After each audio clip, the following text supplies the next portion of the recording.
sur LGC6, Nouvelle Santé Consciente, la chaîne du grand changement. Ce soir, j'ai le grand plaisir de retrouver Philippe Sorstein, radiesthésiste, magnétiseur et psychopraticien, qui va nous parler des liens de la Kabbale, des anges gardiens et des chakras. Philippe, bonsoir. Bonsoir. Bienvenue sur LGC6. Merci. Je suis ravie de vous recevoir ce soir. Votre sujet va être passionnant. Alors, je vous rappelle pour les nouveaux, si vous êtes tout nouveau, si vous découvrez LGC6, si vous découvrez le grand changement, vous pouvez revoir l'émission en replay si vous ne pouvez pas rester avec nous. Si vous restez avec nous, vous pouvez poser vos questions et vos commentaires sur le lien de la vidéo. En bas de la vidéo, vous avez la présentation de Philippe Sorstein et tout en dessous, vous avez posé vos questions ici. Si vous avez un compte Gmail, Google+, vous pouvez poser votre question directement sur cette colonne. Un compte Facebook, vous avez aussi la possibilité de poser votre question par ce biais-là. Et si vous n'avez ni un compte Gmail, ni un compte Facebook, ce n'est pas un problème. Vous avez une troisième colonne où vous rentrez votre commentaire, votre mail, votre prénom, votre pseudo. Vous cliquez sur « Envoyer » et la question nous parvient. Je voulais simplement rajouter, si vous avez une question ou un commentaire qui ressemble aux questions qui sont déjà posées, n'hésitez pas à liker la question ou le commentaire. Plus il y aura de likes, plus la question ou le commentaire sera dit en direct. Si nous n'avons pas le temps de poser toutes les questions, de dire tous les commentaires, je transmettrai tout à Philippe qui prendra certainement un plaisir à répondre à chacun de vous. Oui. Voilà. Alors, oui. Alors, nous avons un commentaire que je voulais dire déjà avant de commencer l'émission. C'est un commentaire de Camille Charon qui nous dit « Bonjour, encore une belle soirée conférence en perspective. Le sujet est fort intéressant puisque tout est lié. Il nous faut avoir une vision holistique de ces liens. » Oui, je dirais oui. Donc Philippe, je vais vous laisser vous présenter. Donc je disais, vous étiez radiesthésiste, magnétiseur, psychopraticien, mais vous êtes aussi l'auteur d'un livre qui s'appelle Guérisseur aujourd'hui. Oui. Bon. Alors que l'on peut commander, mais qui est en réédition en ce moment. Il est en réédition. Donc, moi, il m'en reste quelques-uns. Je pense qu'il en reste aussi à l'Univers d'Esther à Paris. Sinon, on le commande facilement. Je vous le donne. Voilà. Oui. On va en parler sûrement dans la soirée, mais vous êtes aussi le créateur du site afdte.com. Alors, on retrouve tous les liens de Philippe dans l'article sous la vidéo. Donc, si vous avez l'occasion d'aller voir ses sites, c'est très intéressant. Donc, l'afdte.com, c'est l'Association française des thérapies énergétiques qui regroupe et qui fédère les professionnels de l'énergétique. Et on y retrouve aussi des annuaires, des thérapeutes partout en France, dans votre région. Mais on en parlera peut-être un peu plus tard dans la soirée. En tout cas, voilà, je vais vous laisser, Philippe, vous présenter et nous parler donc des liens de la Kabbale, les anges gardiens et les chakras. Alors, comme je disais en tout début d'émission, c'est vrai que pour les initiés ou les moins initiés, de refaire peut-être un petit point sur la Kabbale. Moi, personnellement, j'ai déjà entendu parler de la Kabbale à travers différentes conférences sur le grand changement, mais ce n'est pas encore tout à fait très clair. Je ne pourrais pas moi-même, si vous voulez, en reparler. Donc, si vous voulez bien peut-être refaire un petit point sur qu'est-ce que la Kabbale, mais peut-être aussi sur les chakras, parce que certains d'entre nous, peut-être, découvrent aussi les centres énergétiques qu'on appelle les chakras. Donc, je vous laisse la parole maintenant et puis on verra aussi un petit moment de questions-réponses au fil de la soirée. Avec joie. Donc, alors, je m'appelle Philippe Sorstein, je suis thérapeute, j'ai un cabinet à Paris, un autre à Versailles. J'exerce depuis 25 ans maintenant, à peu près. Donc, et j'ai toujours été passionné par ces sujets, par tout ce qui est, je dirais, l'invisible. Donc, à travers l'ésotérisme, mais aussi à travers même la voyance, le magnétisme, bien sûr. Et j'ai été formé par des magnétiseurs. donc d'une part, par certains chamans et puis par des voyants, enfin, donc, de façon assez classique dans ce parcours. Il y a en 94, j'ai éprouvé le besoin aussi de mieux comprendre la psyché humaine à travers des choses, je dirais, plus occidentales. Et je me suis intéressé à la psychologie. Parce que je trouvais que dans ce travail de thérapeute, c'était un peu compliqué de. Enfin, moi, en tout cas, j'étais suffisamment passionné par l'humain, si vous voulez, pour chercher à comprendre comment fonctionnait le psychisme humain. Bon. Et donc, la psychologie est quelque chose d'intéressant. C'est aussi une philosophie, hein, c'est pas né comme ça. Donc, je me suis intéressé à une psychologie humaniste qu'on appelle la psychosynthèse et qui est de tendance jungienne pour schématiser. Donc, quelque chose de très ouvert et en tant que psychologie, mais aussi très ouvert sur l'invisible, sur l'inconnu, sur ce que Jung appelle la page blanche, en quelque sorte, ce que l'on ne connaît pas et qui est présent. Donc, voilà un petit peu mon parcours. Si les gens veulent poser des questions, ils le feront volontiers. Enfin, sinon, voilà, je suis. Voilà. Alors, est-ce que vous voulez qu'on continue à vous présenter ou parce qu'il y a déjà deux petites questions qui arrivent? En ce qui me concerne, moi, la présentation, voilà. Bon, je suis pas quelqu'un de très, voilà, je suis pas un très grand communicant, je le reconnais. Donc, mais si des gens veulent poser des questions, ils peuvent. Il y a vraiment aucun souci. Donc, oui. D'accord. Alors, j'ai peut-être une question qui va peut-être, du coup, nous rentrer dans le vif du sujet. C'est Nat et plus loin, naturellement. Donc, ça fait naturellement. Je trouve ça très joli. Qui nous dit, j'avais un exemple. En colère et j'ai une boule dans la gorge lorsque mon fils n'écoute pas ce que je lui dis. Donc déjà, merci naturellement pour ce commentaire, peut-être question, parce que je pense que dessous ce commentaire, il y a une interrogation. Alors, il y a différents niveaux de réponse, si vous voulez. Il y a la réponse, je dirais, classique du bon père de famille ou de la bonne mère de famille, qui est la réponse autour du lien entre ces personnes, entre elle et son fils, savoir qu'est-ce qu'il n'entend pas, qu'est-ce qu'elle appelle, par exemple, quand elle parle, est-ce que c'est des remontrances, est-ce que c'est quelque chose que le fils ne fait pas, est-ce que c'est en général le fils qui ne lui parle pas. Donc, alors je ne sais pas quel âge a son fils, c'est dommage qu'elle ne le dise pas. Mais bon, un fils qui alors, si elle est en direct avec nous, peut-être qu'elle pourra, au fil de la soirée, à un moment donné, si elle le peut, nous donner quelques précisions. En tout cas, j'aimerais bien que vous définissiez peut-être, donc, qu'est-ce que c'est que la Kabbale? Voilà. Alors, maintenant, si on revient à notre sujet, effectivement, la gorge, c'est quelque chose qui a à voir avec les chakras et avec la Kabbale. Donc, c'est le 5e chakra. On va en parler un peu plus concrètement, mais c'est le 5e chakra donc, pour les chakras. Donc, c'est la communication.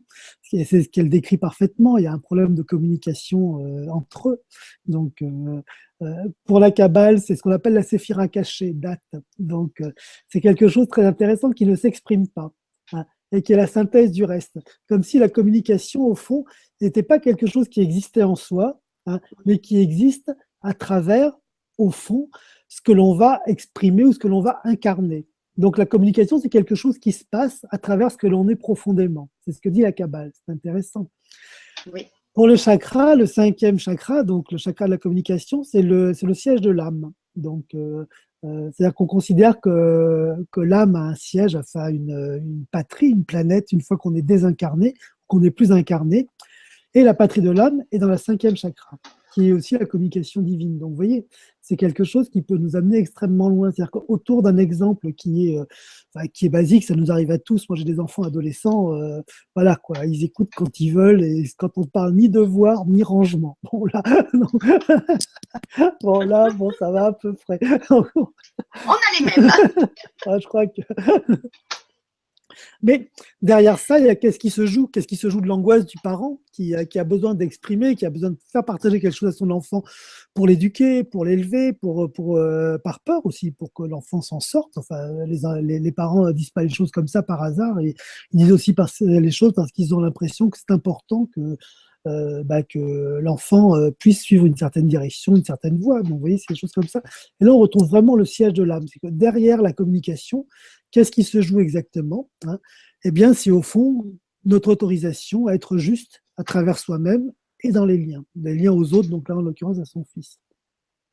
Donc, c'est justement aussi, il faut faire attention à ne pas leur transmettre nos peurs. Je crois que l'éducation, c'est de l'angoisse de toute façon. Donc on fait ce qu'on peut, mais en même temps, ils se construisent parce qu'on a peur. Un petit garçon de 2 ans, il s'arrête à un feu, enfin il s'arrête au bord d'une route parce qu'il sait que le parent a peur. Sinon, il s'arrêterait pas. Et vous voyez la suite. Donc la peur fait partie du système, si vous voulez. Il faut vraiment accepter de se rencontrer, de se comprendre tel que l'on est. Pas selon voyez, des archétypes ou des choses belles, parce que bien sûr qu'il y a des choses belles, mais il y a aussi des choses difficiles. Euh, un parent en colère, c'est souvent légitime. Un enfant en colère, c'est aussi souvent légitime. La tristesse existe aussi, la rage, la révolte. Oui.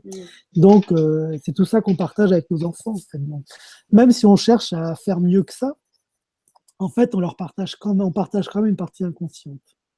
Mais cette personne, naturellement, alors est-ce que c'est naturellement, peut-être Nathalie, je ne sais pas, mais enfin, peut-être que dans la soirée, elle nous précisera un petit peu sa pensée. Mais pourquoi, donc, relié à la gorge? Parce que c'est le chakra de la gorge. Est-ce que vous pouvez faire un petit point sur les liens des chakras par rapport peut-être aux organes, à ce que ça représente? Oui. Si vous voulez bien. En fait, alors déjà, une première chose, c'est que le judaïsme, en fait, le judaïsme et l'hindouisme ont une même source, enfin en tout cas une source en commun, qui est l'Égypte ancienne. Pour l'hindouisme, c'est une évidence, ils le revendiquent eux-mêmes. Le judaïsme le revendique moins, mais en attendant, Moïse a été élevé par des pharaons et Moïse est vraiment celui qui a créé le judaïsme tel qu'on le connaît aujourd'hui. Donc il y a vraiment une source en commun autour de l'Égypte ancienne. Donc ça, c'est vraiment important pour la suite de ce que l'on va évoquer. J'ajoute que certains rabbins très orthodoxes, pas du tout des rabbins libéraux ou autres, reconnaissent qu'il y a des liens entre le judaïsme et l'hindouisme. Alors, ils disent, parce que ce sont des orthodoxes, que l'hindouisme est une partie de... bref. Mais le simple fait qu'ils aient écrit des livres autour de cela suppose que c'est quelque chose qui leur tient à cœur. Donc c'est vraiment une première chose que je voulais dire. Donc, c'est pas neutre. Et c'est intéressant qu'aujourd'hui, où effectivement les religions traditionnelles, je dirais, chez nous en tout cas, qui sont le catholicisme, sont un peu, on se pose des questions, sont un peu en perte de vitesse et autres. Enfin, chez nous, j'entends. Bon, en tout cas, en tant que dogme, on y reviendra après. Voilà, on va aller trouver quoi? Au fond, deux religions, deux traditions qui, quelque part, sont pas forcément hostiles l'une à l'autre et seraient même peut-être en train de dire la même chose, même s'ils ont des codes un peu différents. Donc, ça, c'est vraiment intéressant parce qu'effectivement, on retrouve ce que vous disiez tout à l'heure, qui est qu'en fait, quelque part, quand on a la conscience de l'autre, tout se rejoint. Donc, tout se rejoint parce que l'humain est important, hein, parce que le vrai divin, au fond, c'est la vie.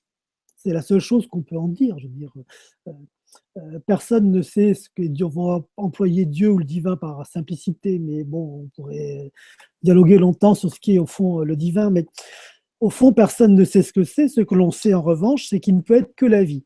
Même s'il est au-delà ou plus que cela, au moins on est sûr qu'il est ça. Parce que sans vie, il n'existe plus rien.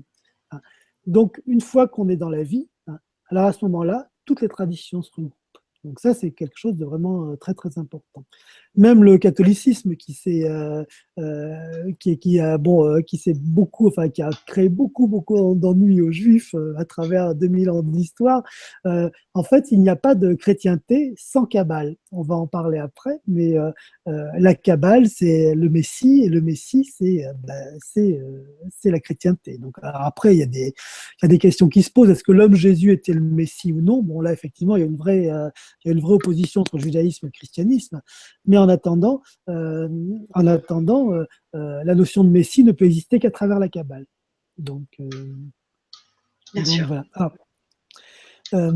Alors, on va revenir au chakra. En fait, pour l'hindouisme, le monde que l'on connaît, l'univers, a été créé à travers sept strates énergétiques. Si vous voyez par exemple le prisme des radios, enfin les radios que l'on connaît, vous avez de tel moment à tel moment, vous allez avoir radio classique, après vous allez avoir vibration, après vous allez avoir, je sais pas, énergie par exemple. Bon. Donc au fond, c'est ce que va dire quelque part et la Kabbale et l'hindouisme, c'est qu'en fait il y a un prisme qui est l'univers et pour schématiser beaucoup, l'hindouisme donc va séparer ce prisme en 7 grandes énergies, 7 grandes tendances. La première tendance, ça va être la matière. Et la matière va être symbolisée par une énergie qui est rouge et qui va être dans notre corps au niveau du périnée. C'est-à-dire qu'en fait, on a un espace au niveau du périnée qui est connecté à cette énergie-là dans lequel on est matérialisé. Si on n'avait pas de périnée, enfin schématiquement, si on n'avait pas cet espace-là, on serait désincarné.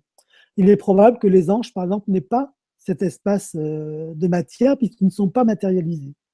Vous voyez ? Là. Donc la matière, l'énergie rouge. S'il y a des choses que vous ne comprenez pas ou mal, vous me le dites, vous n'hésitez pas. Parce que c'est vrai que quand on connaît un sujet, on a tendance à faire un peu des raccourcis. Bon, c'est pas toujours. Voilà, c'est pour ça que c'est plus intéressant quand il y a une interaction, parce qu'au moins on peut affiner un peu ce que l'on dit. Bien sûr. Alors c'est vrai que moi aussi je connais un petit peu, mais je me mets à la place de ceux qui connaissent. Ne vous inquiétez pas. En tout cas, pour l'instant, c'est très clair. Donc, Dieu a créé la matière, enfin, c'est la dernière chose qu'il a créée, mais on va commencer par elle, c'est plus facile. Donc, a créé la matière. Après, la matière elle-même a une énergie, une vibration. Comme vous pouvez le voir sur par exemple avec des appareils, l'effet Kirlian ou autre, la matière a une vibration. La vibration de cette matière va être ce qu'on appelle le corps éthérique.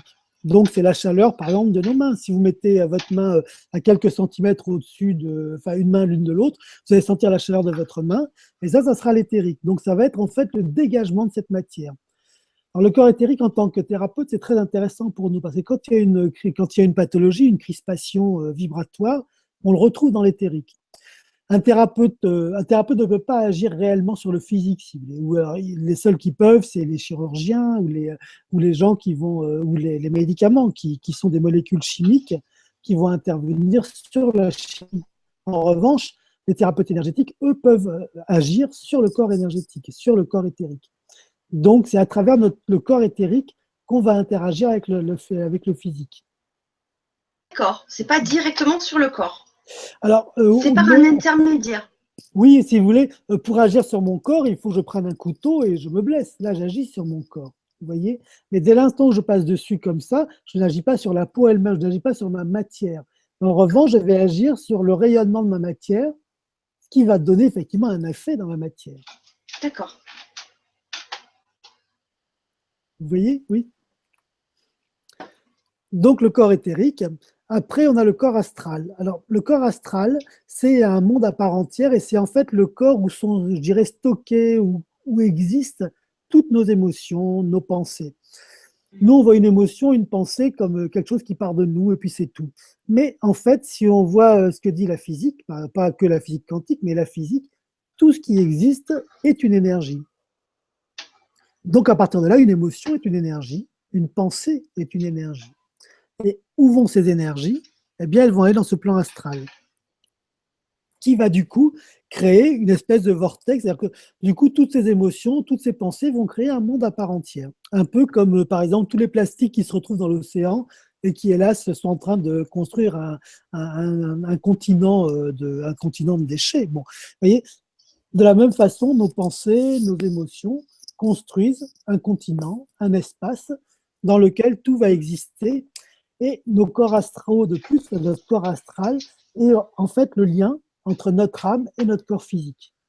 Il faut imaginer que notre âme est dans le ciel, je schématise, on comprendra mieux après, je schématise, mais que notre âme est dans le ciel, et pour venir s'incarner sur Terre, elle va prendre en compte notre corps astral, et va venir dans le corps physique. Le corps astral, c'est le véhicule de l'âme. C'est comme ça que l'appellent les bouddhistes et les hindouistes, qui veut dire que, en fait, c'est comme une voiture. Vous voyez, vous êtes chez vous, vous prenez votre voiture pour aller au travail, et cette voiture, c'est le corps astral. Si votre voiture est cabossée, vous allez bosser avec une voiture cabossée. Si votre voiture vient d'être lavée, vous allez bosser avec une voiture lavée. Bon. Donc, et le corps astral, c'est pareil. Si le corps astral est cabossé, s'il porte quelque chose, si vous voulez, donc s'il porte dans nos anciennes vies quelque chose de facile, eh bien, on va repartager cette chose facile. Si elle porte des choses difficiles, eh bien, on va trimballer ces choses difficiles. Et toute la loi de réincarnation, la loi du samsara, est basée là-dessus. Si vous êtes fumeur… Donc, on garde nos mémoires, en fait. Exactement, nos mémoires émotionnelles. Pas forcément concrètes et pas forcément j'ai fait ça à telle heure, mais en revanche, l'émotion qui s'est dégagée va venir occuper ce corps astral. C'est pour ça que, par exemple, dans le bouddhisme, c'est très très important de mourir en paix. Parce que dans ce moment-là, ce corps astral est purifié et apaisé au moment de mourir, donc il sera apaisé au moment de renaître. D'accord. Et ça, là, on est vraiment dans l'hindouisme, on est vraiment dans les traditions asiatiques, reprises bien sûr par le bouddhisme. Donc, d'où l'importance de ce corps astral. Bon. Après le corps astral, il y a ce qu'on appelle le plan mental. Bon, je ne sais pas pourquoi il a donné ce nom-là, bon, mais qui est l'énergie du cœur et le chakra du cœur. D'accord. Le chakra du cœur, au fond, c'est la réponse du divin. Quand je vous ferai la descente dans quelques minutes, vous allez mieux comprendre ce qui se passe. Le chakra du cœur, c'est la mémoire divine, en quelque sorte. C'est-à-dire que c'est comme si le divin nous avait donné cette mémoire. Il nous a transmis un héritage, hein, une parole, quelque chose comme ça. Et cette chose-là, c'est l'amour inconditionnel et c'est le chakra du cœur. D'accord. Vous voyez, jusqu'à présent, je parlais de nous au fond. Je parlais du corps physique, de l'émanation du corps physique, le corps éthérique, puis du corps astral, qui est au fond nos pensées, le rayonnement de tout ce qui est pensée, égrégore, émotion, etc. Donc c'est quelque chose qui nous est individuel en quelque sorte, individuel à l'âme en tout cas. À partir de maintenant, vous voyez, on parle plutôt de compassion, de choses inconditionnelles. Vous voyez, on est dans une autre dimension qui est l'espace divin. Donc le cœur. Alors oui, troisième chakra, c'est le plexus solaire. Mais enfin, c'est juste tellement. Si des gens ont des questions à poser là-dessus, je le fais volontiers, je réponds volontiers, mais c'est bon, c'est tellement connu, reconnu. Bon. Donc le cœur, quatrième chakra. Donc cinquième chakra, la gorge.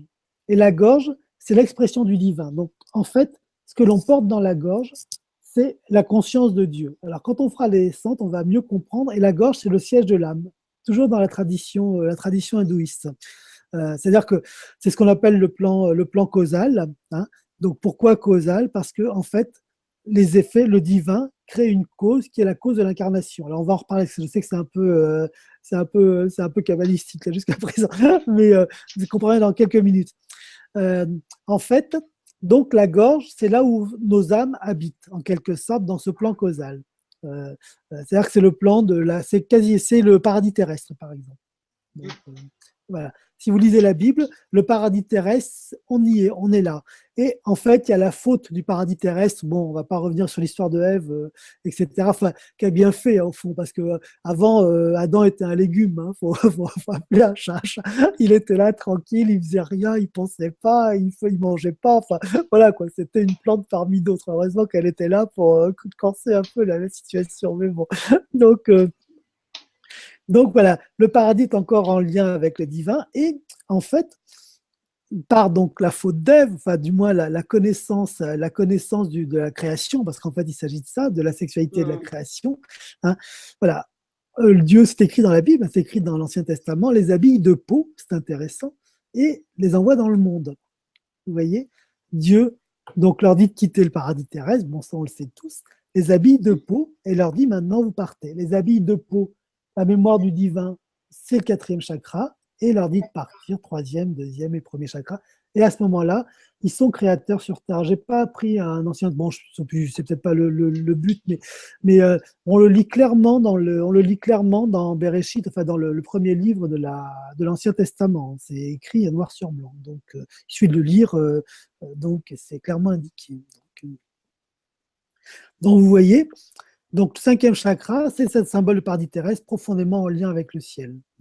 Sixième chakra, donc le fameux troisième œil, lui, c'est la conscience du divin. Donc, c'est-à-dire que au fond, c'est les pensées, les consciences du divin. C'est ce qui pense, ce qui sait, ce qui fait. C'est pour ça que ça a un tel rapport avec la médiumnité, avec l'écoute, avec la le ressenti. clairvoyance. Exactement. Et quand on est, par exemple, en état de méditation, il suffit de se poser et de se visualiser dans la couleur bleu nuit ou de se visualiser dans l'univers, comme si on était dans l'univers, pour voir des choses apparaître vraiment très, très intéressantes. Un exemple tout bête que l'on peut faire, une expérience toute bête que l'on peut faire tous, c'est qu'au fond, qu'est-ce qu'on voit? Moi, en face de moi, je vois mon salon, ma cheminée. Pourquoi? Parce que la Terre existe. Mais si d'un claquement de doigts, la Terre disparaissait, qu'est-ce qu'on verrait? On verrait l'univers. Vous voyez?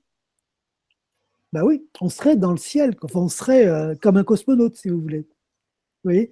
Donc, et ça, c'est une expérience que l'on peut tous faire et qui vraiment apporte vraiment Ouais. des expériences, des connaissances étonnantes, vraiment étonnantes. Mhm. Une perception du ciel, une perception de l'invisible, Mhm. une écoute aussi de ce qui peut arriver qui est vraiment fabuleux, Mhm. vraiment formidable. Donc ça, c'est donc sixième chakra, conscience du divin, et septième chakra, qui est le divin en tant qu'être. Donc, en fait, alors le divin en tant qu'être, c'est-à-dire sa totalité. En fait, le divin, le Dieu, si vous voulez, ce que dit au fond, ce que dit aussi la Kabbale d'ailleurs, mais ce que dit aussi la théorie des chakras, c'est que vu qu'il a la totalité, il ne sait pas vraiment ce qu'il est. Est-ce que vous êtes capable de sentir, de séparer votre doigt de la main, par exemple, ou vous voyez, de la main du bras? Est-ce que vous êtes capable, quand vous êtes dans une eau à 37 degrés à la température du corps, il y a plein d'exemples là-dessus, on ne sait plus où est son corps, où est l'eau, parce que en fait, parce qu'on est une Mhm. totalité. Et Dieu étant la totalité, Tout est au lié, tout fond, est un, oui. exactement. Il avait besoin d'exprimer quelque chose, parce qu'il est aussi du yang, il est le besoin d'expression.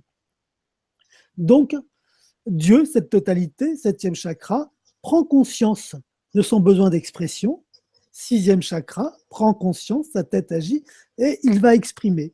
Il va exprimer, hein, il va donc créer l'univers, cinquième chakra. Vous voyez? Donc, en fait, Dieu, hein, ou le divin, dans sa conscience, décide à un moment donné d'autoriser sa pulsion, d'autoriser son désir, d'autoriser son expression. Et ça, eh bien, c'est là que cela va démarrer à travers le cinquième chakra, création divine. Cette création divine, paradis terrestre dans la tradition catholique, enfin, judéo-chrétienne, j'en oublie mes mots, donc cette création divine, voilà, il l'habille Mhm. d'amour, quatrième chakra, et il lui donne la mémoire, il lui donne son héritage, la compassion, et il la laisse aller, il la laisse créer un monde, gérer son propre monde. Troisième chakra, second chakra, premier chakra. C'est aussi une des raisons pour lesquelles Dieu n'intervient pas dans nos vies. Enfin, ou peu, enfin, il intervient un peu, mais il peut pas. S'il intervenait, il y aurait probablement beaucoup moins d'horreur qui ne s'y passe. Il faut aussi un peu regarder ce qui se joue. Mais, euh, mais en fait, c'est pas qu'il n'intervient pas, c'est que d'une certaine façon, il n'a plus la capacité d'intervenir, puisqu'il a transmis son héritage et que c'est à nous de nous débrouiller. C'est exactement la même chose avec les enfants. Euh, les enfants viennent de nous, hein, on décide de faire un enfant, l'enfant paraît, il naît, et après on l'éduque, hein, on lui donne notre mémoire, quatrième chakra, la compassion, hein, et après, ben, à un moment donné, il est majeur et il fait, euh, ben, il vit quoi. Donc, et nous on prie pour que tout se passe bien, qu'il ne fasse pas de bêtises, qu'il a un travail, une fiancée ou un fiancé, enfin bref. Donc, oui. Et en fait, vous voyez comment on reproduit au fond ce système, c'est valable pour tous les mammifères, c'est pas valable que pour les hommes, peut-être que c'est valable aussi pour les arbres, les glands tombent des chênes et refont des arbres, enfin bon, Mhm. Bien sûr. donc voilà un petit peu comment la théorie des chakras, alors très succinctement, il y a des milliers de livres là-dessus, donc c'est pas en une demi-heure, voire un quart d'heure qu'on peut tout expliquer, mais voilà un petit peu comment la théorie des chakras explique au fond la création divine, à travers donc cette expression du divin qui va à un moment donné créer l'univers et créer la matière. Et vous voyez que ça ressemble beaucoup au Big Bang, en fait, qui est cette boule d'énergie, septième chakra, qui, en se déployant, voilà, crée aujourd'hui, est en expansion, donc continue à créer quelque chose. Ouais. Ben, merci pour ces explications, Philippe. Ben, c'est un plaisir. Par contre, dans notre vie là, de tous les jours, dans la matière, pour ceux qui connaissent ou qui découvrent les chakras, comment prendre conscience qu'ils sont là. Hum, Comment est-ce qu'il faut les activer? Est-ce qu'il y a quelque chose à faire pour se relier à tout ça? Alors, il y a un exercice très très simple que l'on peut tous faire. Alors bon, ceux qui connaissent bien, c'est vraiment un exercice simple. Il y a plein d'autres techniques, mais il y en a une qui est vraiment toute simple, qui est là que j'utilise régulièrement, qui est en fait autour des couleurs. Parce que chaque chakra est associé à une couleur. Le rouge pour le premier chakra, le orange pour le second chakra, le jaune pour le troisième chakra, le vert, quatrième chakra, bleu ciel, cinquième chakra, sixième chakra, bleu nuit, bleu indigo, et septième chakra, le violet. Donc, on peut tout à fait, moi, ce que je conseille, c'est de commencer par le rouge, donc commencer par la matière, de sentir qu'on respire dans son corps. C'est vraiment très, très important parce qu'on a toujours un petit peu tendance à être un peu trop éthéré, enfin, en tout cas, autour du grand changement, je dirais. Donc, c'est vraiment très, très important de revenir dans le corps, donc de commencer par le rouge. Donc, de faire une montée des chakras. Donc, le rouge, c'est au niveau du périnée. Donc, vous pouvez sentir la couleur rouge ou chercher la couleur rouge au niveau du périnée. Vous englobez aussi, vous entourez de couleur rouge. Hein, et après, vous passez à l'orange, qui est 3 doigts au-dessus du nombril. Plexus solaire, le jaune. Le cœur, donc le vert. La gorge, le bleu ciel. Le troisième œil, le bleu indigo. Et le violet, donc au niveau du chakra coronal. Donc, vous pouvez faire cette expérience-là et à chaque fois, vous allez chercher le chakra, c'est-à-dire que vous sentez que une boule de couleur violette, par exemple, tourne autour du coronal et en même temps, vous permettez à cette boule de couleur violette de vous englober complètement. Ce qui va en plus vous purifier et vous nettoyer. C'est un des meilleurs systèmes de nettoyage que je connaisse. Et une fois que vous êtes au violet, c'est très, très important de redescendre. Parce qu'encore une fois, quand on sera revenu, quand nos âmes seront plus là, on verra bien ce qu'elles font, mais tant qu'on est dans nos corps, c'est très très important de s'occuper de la matière. Ça, c'est vraiment une des clés. Sinon, la matière se venge. De rester ancré ici. Exactement. Maintenant, mais en même temps, on peut aussi avoir un équilibre entre cet ancrage sur la terre et puis la connexion au divin. Il peut y avoir un équilibre des deux. Absolument, c'est vraiment le but. Le but, c'est pas d'être uniquement sur terre. C'est vraiment d'être en lien justement et sur terre et en équilibre avec ses aspirations, ses désirs et avec sa conscience, donc avec le divin. Mais ça, oui, parce que pour ça, vraiment. Oui, parce que tout à l'heure vous avez parlé aussi des anges gardiens. Je ne sais pas ce que vous allez en dire vraiment, parce que moi aussi je découvre votre thème qui est très intéressant. Mais pour moi, de mon expérience, comme je disais, il faut être ancré, mais connecté aussi au divin, parce qu'il y a toute une équipe là-haut. Enfin, pour moi, pour mon expérience, je ne sais pas si vous allez rejoindre un petit peu le sujet dont vous allez parler, mais c'est vrai que si on est un petit peu connecté aussi au divin, il y a aussi toute notre équipe d'anges, d'archanges, qui sont là aussi un petit peu pour nous guider, nous aider, parce qu'on peut tout leur demander. Oui, et ils sont là pour nous aider, pour nous guider sur notre chemin, sur notre mission. Bon, si seulement on est un petit peu à l'écoute aussi des signes qu'ils nous envoient. Alors, je ne sais pas si vous alliez un peu en parler ou pas. Oui, tout le but est là, en fait, c'est d'être bien dans son corps, dans sa vie, donc ancré, en connexion avec le ciel, sachant qu'on a tous un ancrage différent. C'est-à-dire que la façon d'être ancré d'un musicien, par exemple, n'est pas la même que celle d'être ancré d'un plombier ou d'un paysan ou d'une secrétaire. Enfin, vous voyez, pour prendre des exemples un peu caricaturaux, mais on a tous une façon particulière d'être ancré. Donc, il ne faut pas croire qu'on n'est pas ancré parce qu'on est un peu éthéré, par exemple. Être ancré, c'est être, au fond, bien à l'instant T et avec des projets possibles. Voilà, c'est ça être ancré. Bon, vous voyez, sachant qu'il y a toujours des doutes, il y a toujours, bien sûr, il y aura toujours des doutes, toujours des remises en question, mais globalement, on est bien ancré quand on sent qu'on a un avenir devant soi et qu'on est bien dans sa vie. Bon, mais ça passe par des émotions, des relations, par des affects, et bien sûr par une connexion aussi, ce que j'ai envie d'appeler des valeurs. C'est-à-dire que là, on oublie même la notion de spiritualité ou de divine ou de divin pour appeler simplement les valeurs. Mais derrière les valeurs, il y a effectivement la relation au ciel, bien sûr. Et c'est vraiment très, très important. Très, très important. Et à mon avis, de toute façon, on n'est pas ancré sans cela. Par mon métier, je connais, bien sûr, je vois plein de gens. Donc, c'est pas la matière qui fait le bonheur, c'est clair. C'est pas le ciel non plus qui fait le bonheur, c'est clair aussi. Ce qui fait le bonheur, c'est clairement la relation entre les deux, me semble-t-il.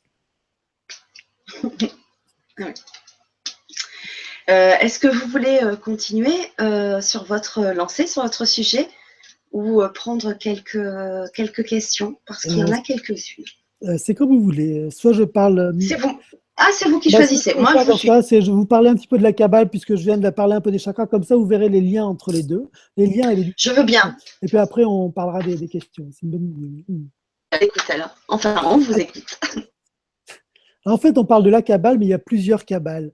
celle dont on parle beaucoup aujourd'hui, c'est ce qu'on appelle la théorie du Tzimtzum. Alors, si, bon, pour les adeptes, c'est en fait une cabale qui a été créée, qui est assez récente, qui date du 15e siècle, et qui est en fait qui est de dire que Dieu, hein, a créé l'univers à travers en fait à travers sa propre vibration. Alors on parle de la voix divine qui a créé, hein, on dit que Dieu a créé à travers la voix, à travers le souffle, et en fait il faut imaginer le souffle divin, hein.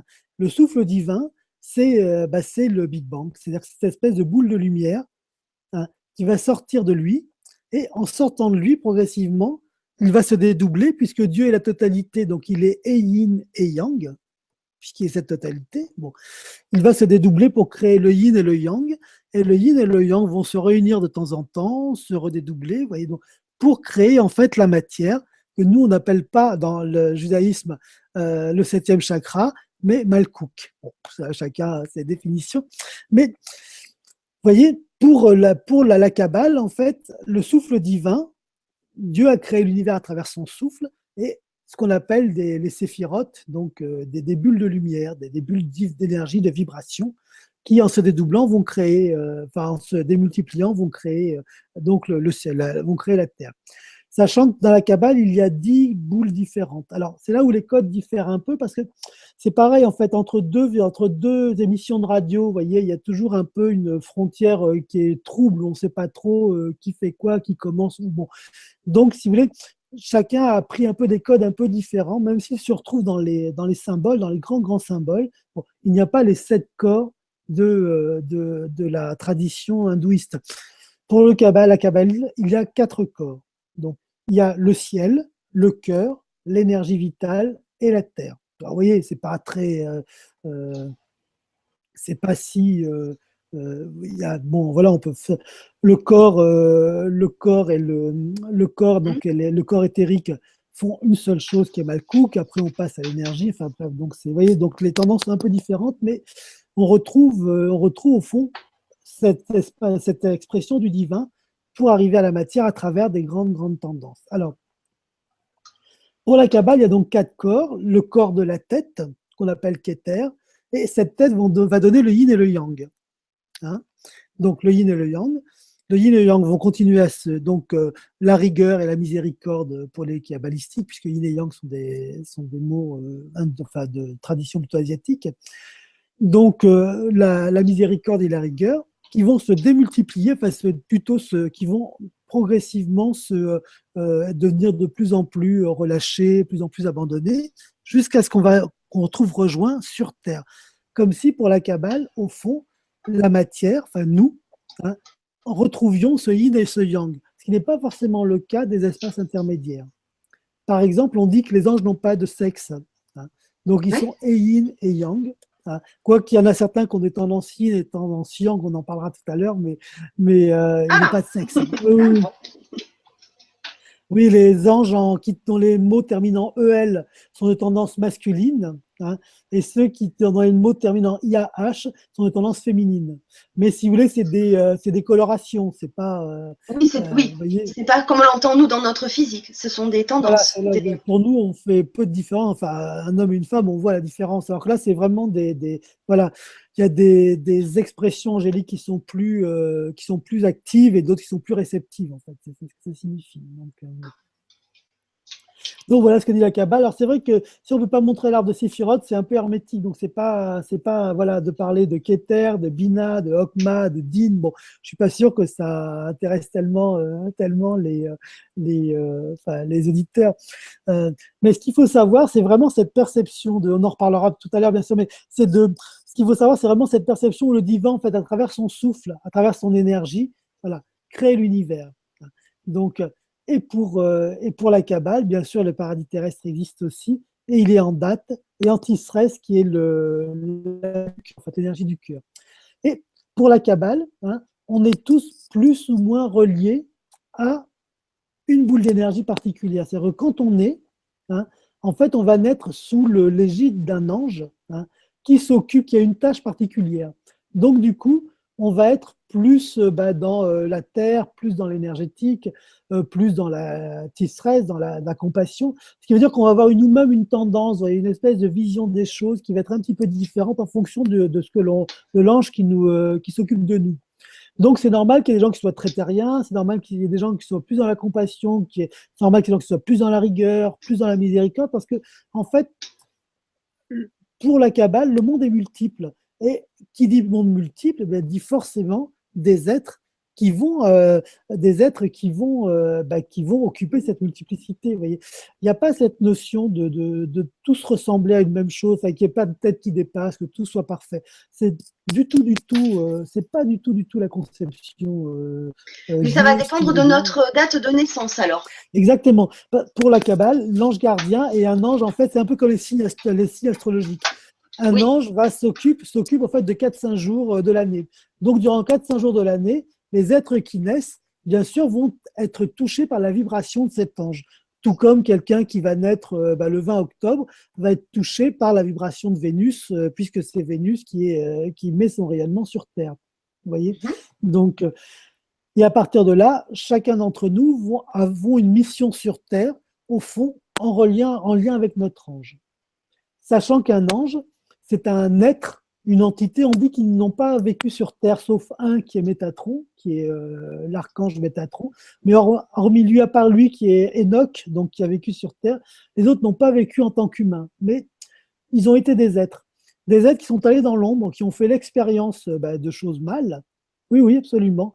Et qui ont pris la décision un jour de revenir vers le ciel. C'est des êtres qui ont fait l'expérience de choses et qui, au fond, ont compris cette expérience et se sont dit non, moi je ne veux pas vivre ça.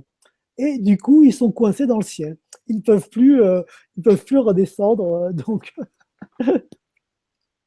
ces expériences dans l'ombre, forcément sur Terre. Pas forcément, non. Parce que là, on parle de l'univers. Quand on parle de Kabbale, quand on parle même des chakras, on ne parle pas de la Terre, c'est moins que rien du tout. Si vous regardez une carte de l'univers, la planète Terre, c'est une vague planète bizarre d'une étoile qui n'a strictement aucun intérêt, d'une galaxie parmi des milliards. Enfin, je veux dire, c'est pas, vous voyez, c'est pas. Donc, pour nous, c'est important, ça, je vous l'accorde volontiers. Mais si on parle en termes du divin et d'univers, bon, la Terre, c'est voilà quoi, c'est pas grand-chose. Oui. Donc, bon, ce qui nous donne, ce qui, à mon avis, est une belle source d'humilité. Ça devrait l'être en tout cas. Donc, oui, bien sûr. Et on l'oublie souvent. Mais ce qui est intéressant à travers l'ange, c'est de voir au fond quelle est sa destinée, c'est au fond quelles vont être nos tendances bonnes ou mauvaises d'ailleurs, hein, bon, et au fond, comment faire pour être relié à cet ange, sachant qu'il y a des strates, c'est-à-dire qu'on peut être très très relié à l'ange, donc très relié à lui, on peut l'être beaucoup moins, on peut être soit dans son ombre, hein, soit dans quelque chose de beaucoup plus lumineux. Mais on fera des exemples après. Si quelqu'un donne des dates de naissance, je vous montrerai. Ah oui, je veux bien. Oui, parce que ça va plus parler. Parce que ça veut dire qu'on devrait, pour trouver forcément la mission, ici sur Terre, il faudrait connaître finalement un petit peu notre tendance, enfin nos anges. Oui, parce que c'est vraiment c'est une chose merveilleuse pour deux raisons. La première, c'est que ça nous permet effectivement de connaître un petit peu plus nos missions et ce que l'on peut faire. Et deuxièmement, ça permet aussi d'accepter ses défauts. Parce que l'on sait que… De les accepter, oui. Oui. Parce que l'on sait que du coup, on a une tendance comme ça. Bon, on doit s'améliorer, la cause est entendue, mais voilà, c'est comme ça. Donc, c'est aussi fait pour ça. Donc, du coup, ça permet de se pacifier beaucoup. Et ça, c'est très, très important. Si certaines personnes veulent donner quelques exemples, enfin, avec leur date de naissance, avec plaisir. Alors, ça n'a pas de lien avec le titre de votre émission, mais peut-être que les gens se posent la question si ils connaissent un petit peu. Alors, j'aime pas parler de hiérarchie, mais on parle des anges gardiens, mais il y a aussi les archanges. Est-ce que vous voulez brièvement expliquer un petit peu la différence? Parce que ça peut aussi impacter finalement peut-être sur notre mission de vie ou pas.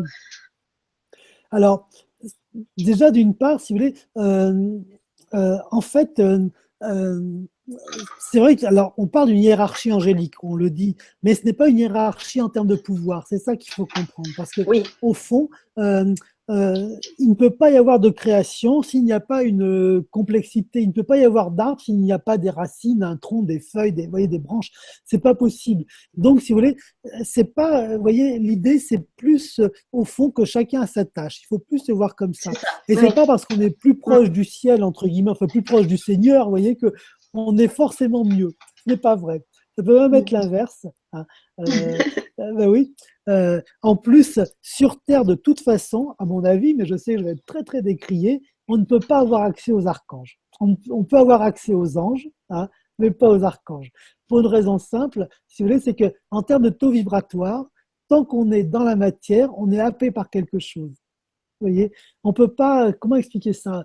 On peut pas être et les pieds sur terre et dans la stratosphère. Vibratoirement, c'est pas possible parce que même les anges, quand ils descendent, c'est très compliqué pour eux. Ils nettoient les lieux. Je vous assure, c'est très très compliqué. Ils font pas ça comme ça, quoi. C'est pas simple du tout. Donc tant qu'on est sur terre, il vaut mieux, à mon avis, se contenter de notre ange. Bon, voilà, et de s'en occuper. Bon, je sais qu'il y a plein d'archanges, j'en ai plein qui sont mes copains sur Facebook. Bon, on va pas se chamailler, bon. Mais bon, à mon sens, bon. Ce qui se passe, c'est que dans chaque boule de lumière, dans chaque séphira, il y a il y a des vibrations, si vous voulez, qui sont aussi hiérarchisées. Donc, mais nous, en tant que terriens, quoi que fassent nos âmes, hein, de toute façon, on est limité à la terre. J'ajoute que même les âmes qui sont très évoluées, je pense notamment à certaines âmes tibétaines et autres, reviennent sur Terre. Donc même si elles sont de nature angélique ou autre, elles acceptent de lâcher leur nature angélique pour revenir sur Terre. Pour une raison simple, alors que ne disent pas forcément les Tibétains, mais que dit la Kabbale en revanche, c'est que au fond, vu que on fait tous partie d'une même âme qui est l'âme d'Adam, puisqu'à la base, il y avait Adam, puis Ève, et puis après, 6 milliards d'êtres humains. Hein, donc, on fait tous partie de l'âme d'Adam. On est tous une partie de l'âme d'Adam. Bon. Est-ce que vous imaginez aller voir votre copine et laisser votre bras gauche chez vous, par exemple? Ça vous paraît compliqué. Bon. De la même façon, pour cette âme générale, ça lui paraît compliqué de remonter au ciel sans une partie d'elle-même. Donc, le but, c'est pas d'être le premier à remonter au ciel, mais c'est d'aider les derniers à aller plus vite. C'est plutôt dans ce sens-là qu'il faut voir les choses. Merci pour ces précisions par rapport à ma question. Je vois qu'il y a déjà des personnes qui ont mis leur date de naissance.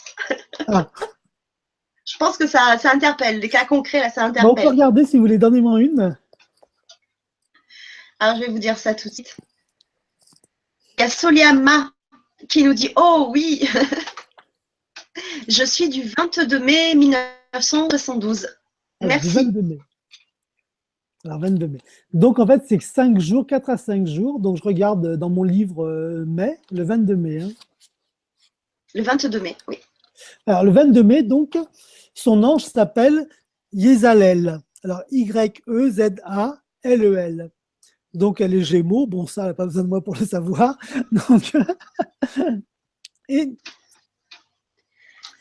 Donc, alors, ce que l'on peut obtenir sur Terre de cet ange, de Yezalel, hein, quand on a des problèmes très matériels, très concrets, tout ce qui est réconciliation, les époux, tout ce qui est réconciliation, donc c'est quelqu'un qui est peut-être pas mal dans la communication ou qui aime pas trop les conflits, choses comme ça, fidélité conjugale. Facile mémorisation d'une leçon, donc c'est quelqu'un qui peut avoir de la mémoire. Donc oui, ça, c'est ce qu'on peut appeler, c'est ce qu'on peut demander à son ange. Mais ce qu'il y a de plus intéressant, c'est en fait l'invocation de l'ange, parce qu'à travers l'invocation, on peut comprendre quel est le chemin de l'ange. Donc, quelle a été sa descente en enfer, aux enfers d'une certaine façon, et de quelle façon il est remonté.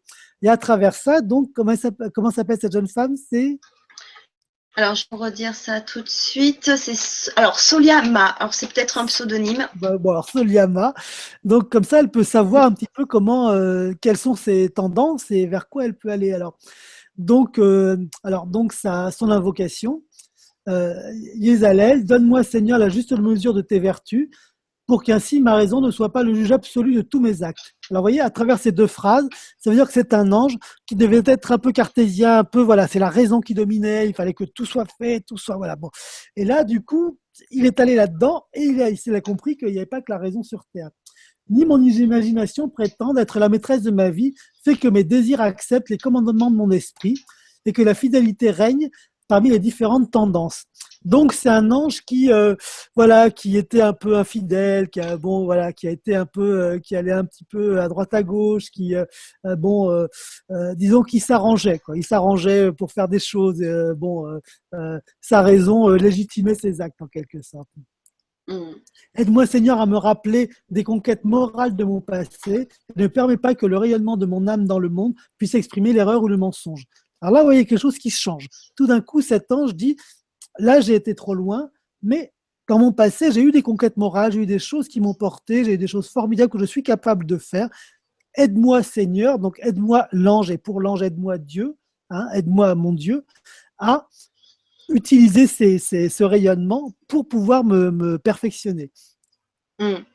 Tu m'as donné la facilité pour apprendre et pour convaincre. Donc, elle prend conscience qu'elle a une capacité de mémoire, une capacité de conviction. Donc, et je veux, Seigneur Yézalel, que tu m'éloignes de tout ce qui est insignifiant, petit, dérisoire. Donc, c'est quelqu'un qui doit avoir de très, très grandes valeurs morales, qui a besoin de valeurs, qui a besoin de choses importantes pour exister, de grands combats, vous voyez, et qui est toujours dans cette espèce dans une tendance, voilà, d'avoir cette évolution. Éveille mon intérêt pour ce qui est éternel. Donc, elle a probablement, d'ailleurs, c'est pas pour rien qu'elle est sur le grand changement. Donc, elle a elle a, voilà, un plaisir dans tout ce qui est spirituel, tout ce qui est éternel, hein, pour que ma bouche ne puisse pas sortir de mots vains, des propos sans importance, que je puisse être Seigneur, l'émissaire convaincant de ta vérité éternelle. Donc, vous voyez, à travers ça, on voit au fond ce qu'a été la vie de cet ange, hein, et ce qu'il ne veut plus. Il a pris conscience que, voilà, qu'il avait des vertus, qu'il avait un potentiel magnifique en lui et que désormais, il tiendrait ce potentiel. Alors, l'ange, lui, donc du coup, il est dans cette partie-là du bien, donc il est dans ce rayonnement. Et nous, en tant qu'humains, on va en fond décliner ce rayonnement. On va avoir des tendances plus ou moins élevées. Si on est très proche de l'ange, hein, voilà, on va chercher des choses, on va chercher des valeurs morales très fortes, on va être très très intransigeant, voyez, au niveau de la morale, au niveau de la confiance, au niveau de choses comme ça. Bon, si on est plus loin de l'ange, eh ben, on aura des tendances, voilà, peut-être à papillonner ou des tendances voilà, à parler un peu trop pour arranger la vérité, etc. Donc, vous voyez comment on peut, à travers l'ange, enfin exister. Et tous les gens qui sont sur ce canal-là, au fond, sont dans leur incarnation. Donc, même quelqu'un qui a une tendance à, voilà, regarder à droite à gauche, par exemple, être un peu infidèle, mais qui sait que c'est pas bien, en fait, il est dans sa destinée. Alors, le but, c'est d'aller mieux, évidemment, mais il sait que, voilà, que c'est bon, il est venu aussi pour ça, pour parfaire ça. Donc, ça lui donne aussi, ça l'autorise quelque part à se sentir moins bien, vous voyez. Ça l'autorise à sentir que, bon, il a aussi des défauts et qu'ils doivent certes être perfectibles, mais sans plus. D'accord. C'est important, donc. Oui, c'est important d'accepter aussi. Oui, d'accepter aussi son humanité. Oui, la vie est dure, qu'on le veuille ou pas, c'est pas simple. Voilà, donc c'est normal de quelquefois s'énerver, quelquefois être triste, de pas toujours faire des choses bien. Enfin, voilà, il y a aussi une légitimité à cela. Ouais, c'est pas en se traitant de tous les noms parce qu'on fait ça ou ça qu'on règle le problème. C'est vraiment. On est parfait dans notre imperfection. Exactement, absolument. Je sais plus de qui c'est. Mais... Non, mais c'est vrai. Mais par exemple, Jung disait que l'important c'est d'être complet, pas d'être parfait. Je trouve que c'est très très important. C'est important. Parce que ça autorise justement, ça autorise aussi d'avoir des zones qui sont plus difficiles à vivre, pas forcément des choses mal d'ailleurs, mais seulement des choses plus difficiles à vivre. Donc, Bien sûr.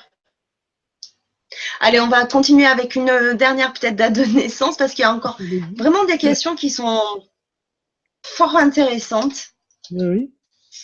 C'est Caroline Franchini. Alors, qui nous dit « Bonsoir, je suis née le 24 août 1977 et je veux bien que vous m'en disiez davantage sur mon ange de tutelle. » Merci. Mon ange de tutelle, j'aime bien ça. Tiens. Oui, c'est vrai, parce que c'est vraiment ça. Alors, si on pinaille un peu, il y a d'autres anges qui participent à tout ça, mais bon, ce qui est important dans l'ange gardien, c'est vraiment celui qui prédestine notre naissance. Alors, le 24 août. Alors, c'est Lekabel, il s'appelle Lekabel, Lekabel. Donc, ça, où il est fort, ce qu'on peut lui demander, c'est inspiration et affaires professionnelles. Donc, c'est les problèmes de job, ça, il ne faut vraiment pas hésiter à le prier. On peut l'invoquer pour tout ce qui est en relation avec la profession. Et il est hautement spécialisé sur tout ce qui touche au travail. Vraiment, il insiste bien là-dessus. Donc, si elle a des problèmes de job, il faut vraiment qu'elle n'hésite pas à le prier. Donc, alors, D'accord.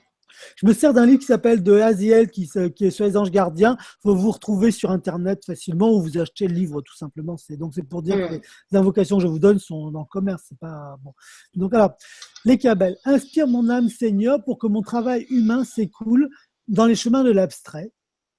Aide-moi à découvrir de mes espaces intérieurs les grands espaces sidéraux. Ah oui, tiens, ça c'est intéressant. C'est quelqu'un qui est peut-être, enfin c'est l'ange, quelqu'un qui était peut-être trop dans les aspirations, trop dans la rêverie, pas assez dans le concret. Voyez, qu'on parle de aide-moi que mon travail humain s'écoule dans les chemins de l'abstrait. Aide-moi à découvrir les grands espaces intérieurs, les grands espaces sidéraux, de façon à ce que mon rythme micro-organique soit réglé avec le rythme du mouvement cosmique. Ce qui veut dire que voilà, c'est quelqu'un qui avait des grands projets, des grandes idées, mais qui avait du mal à matérialiser, qui avait du mal à faire le lien entre le ciel, les pensées, les aspirations, les émotions et le concret, la matière. Donc, très bien. Fais que mon intellect puisse donner la difficile solution qu'on attend de moi et éloigne-moi de la tentation de m'enorgueillir, de m'enrichir dans l'exploitation de mes talents. Dans cette dernière étape d'un cycle d'évolution, donne-moi la nécessaire sérénité pour que je puisse assimiler les expériences cumulées dans les vies antérieures. Ah oui. Donc c'est quelqu'un qui avait tendance plutôt peut-être à faire des choses où on gagnait vite de l'argent, des choses comme ça, parce que vu qu'en fait il fallait qu'il réfléchisse beaucoup pour réussir, qu'il galérait, du coup il lâchait un peu la valeur travail, le plaisir d'exprimer quelque chose, le plaisir de la création au profit de quelque chose d'un peu plus immédiat. Donc, voilà, ça peut être les tendances de cet ange. Donc, ce qui veut dire, c'est quelqu'un qui a de très, très grandes valeurs morales, qui a une très grande aspiration au niveau du travail. Et c'est quelqu'un pour qui la notion de création, parce que derrière le mot travail, c'est la notion de création au niveau du divin, c'est quelqu'un pour qui la création est extrêmement importante. Donc, elle ne réussira jamais à s'enrichir à travers l'argent, mais à travers ce qu'elle crée. Un peu comme un Picasso, s'il avait aimé l'argent, Picasso, il aurait arrêté dès sa 5e toile. C'est bien qu'il ait préféré peindre que l'argent. Sinon, pas qu'il aimait l'argent aussi, attention. Mais il aimait même beaucoup, mais il aimait surtout peindre. Donc, et si elle est en mesure, donc, dans cette créativité-là, alors effectivement, tout est bien. Et si elle a des problèmes de job, il ne faut vraiment pas qu'elle hésite à prier son ange. Quand on est sous l'égide d'un ange, on peut le prier quand on veut. Quand on n'est pas sous l'égide d'un ange, mais qu'on peut en avoir besoin, donc quelqu'un qui est au chômage et qui aurait besoin de l'Ekabel pour trouver du travail, il peut le prier, mais il peut le prier certains jours ou certaines heures de la journée. Par exemple, l'Ekabel, on peut le prier de 10h à 10h20 tous les matins. Ça, n'importe qui peut le faire. Donc, tous les gens au chômage en peuvent le faire. Ou prier certains jours, du 24 au 28 août, bien sûr, le 21 avril, le 5 juillet, le 18 septembre, parce que, en fait, ce sont des moments où il reste actif, en fait. C'est pas lui, par exemple, le 29 novembre, c'est pas sous son égide à lui, mais il est actif à ce moment-là. Donc, on peut quand même lui demander quelque chose. C'est comme des ouvertures dans le ciel, si vous voulez. Oui, voilà, c'est comme s'il pouvait plus facilement notre matière, enfin, je ne sais pas comment l'expliquer. Parce qu'en fait, le ciel s'ouvre ou se ferme, parce qu'il y a des densités. Donc à ce moment-là, c'est un peu moins dense pour lui. Et c'est plus facile. Voilà. Pour se transporter, d'accord. J'avais cru lire aussi que le jour de notre anniversaire, c'est aussi le jour où on pouvait communiquer avec notre ange. Oui, c'est le jour le plus facile. Oui. C'est le jour le plus facile. Pour deux raisons. La première raison, c'est que c'est à ce moment-là qu'on est né, donc c'est à ce moment-là qu'on est vraiment aligné, je dirais, sur l'ange. Et la seconde raison, c'est que en même temps, nous, on va vivre une espèce d'espace. C'est-à-dire qu'en fait, on passe de la vie intra-utérine à la vie extra-utérine. Donc, il y a une espèce d'expire, vous voyez, un peu comme entre l'expire et le nouvel inspire, il y a un espace de liberté ou un espace d'attente. Vous voyez ? De la même façon, ce jour-là, il y a cet espace qu'on passe d'un état à l'autre. Donc, ce vide, entre guillemets, permet aussi d'être beaucoup plus neutre par rapport à l'ange. Si on ne fait pas trop la fête, évidemment, ou si on n'est pas trop absorbé par les cadeaux, ce genre de choses. Mais c'est vrai que c'est un beau jour pour ça. Mais L'ange gardien, on peut vraiment le prier le plus souvent possible. Moi, je sais que je lui fais une prière le mien tous les jours quasiment. Donc, Et même si on oublie l'heure, je pense qu'on peut quand même ah s'adresser oui, à oui, lui oui. Oui, à oui. n'importe quel Quand moment on de est la journée. par son propre ange, on peut le prier quand on veut. C'est vrai, c'est les gens qui ne sont pas. Par exemple, moi, je suis du 22 octobre. Alors, si je veux prier les Cabelles, je vais être. Voilà, il faut que je le fasse de 10h à 10h20 tous les matins. Si je le fais à 11h, il est peut-être plus là. Bon, mais quand c'est votre ange, alors là, Caroline, elle c'est son ange, par exemple. Alors du coup, elle peut le prier quand elle veut. Oui. D'accord. Bah, merci Philippe. Et c'est vraiment un magnifique chemin de vie, c'est que comprendre l'ange, ressentir ce qu'a vécu l'ange et en quoi il est, en quoi on partage quelque chose, on partage un destin commun. Je vous assure que c'est vraiment une expérience formidable pour réussir sa vie. C'est vraiment une expérience pour être vraiment aligné dans ses projets, dans ses désirs, d'arrêter les illusions, enfin voilà, les illusions qu'on en a tous. Hein. Bon, vous voyez, mais à ce moment-là, voilà, de dire là, ici, ça c'est juste et ça, moi, je peux le faire. Et ça, c'est formidable, c'est vraiment formidable. Merci Philippe. Alors là, je viens de m'arrêter sur un commentaire et une question parce que c'est une personne qui s'appelle Mhm. Emma et qui est en direct de Jérusalem. Mhm. Alors Emma nous dit bonsoir, passionnant. Merci Emma. Mhm. Bonsoir de Jérusalem. Toujours depuis Jérusalem, je me rends compte que ma vie affective est complètement bloquée depuis presque 10 ans. Pardon. Je pense être à la fois très indépendante, mais aussi capable de beaucoup d'amour. Mhm. Qu'est-ce qui peut expliquer un tel blocage au plan énergétique ou autre? Et elle rajoute, abordez-vous donc le titre de l'émission dans votre livre, Mhm. et que signifie de son ange, date de naissance 24 avril. D'accord. Pardon. Le 4 avril. Alors Non, justement, le on peut essayer de 27 regarder. avril. Le 27 27 avril. avril. D'accord. Bon, on peut justement, alors, bon, de ce qu'elle évoque, il peut y avoir plein de raisons, raisons aussi, enfin, des raisons émotionnelles, des raisons liées à l'enfance, à plein de choses. Mais on peut essayer de voir, je dirais, bon, c'est pas forcément ce que je fais tout le temps, mais s'il y avait une thérapie de l'ange, on peut essayer de voir à travers quoi son ange pourrait l'aider à dépasser cela, enfin à dépasser, c'est-à-dire à rencontrer quelqu'un en l'occurrence. Alors, redonnez-moi, c'est le 4 avril, ça vous m'avez dit, Non, le sa 27 date de avril. naissance? 27 Le avril. 27 avril, d'accord. Oui. 27, hein, je ne me trompe pas. 27, oui. Je raconte pas des cracks. Mais en tout cas, merci beaucoup Emma de nous regarder de Bah oui, c'est Jérusalem. C'est vrai que ça, surtout c'est sur la touchant. Kabbale de Jérusalem, c'est vraiment super. Oui. Alors, le 27 avril, donc, c'est donc 25 au 30 avril. Alors, le nom de son ange, c'est Kaethel. Cahethel. Donc, ah oui. Donc, alors, ce que l'on peut obtenir de Kaethel, la bénédiction de Dieu et chasser les mauvais esprits.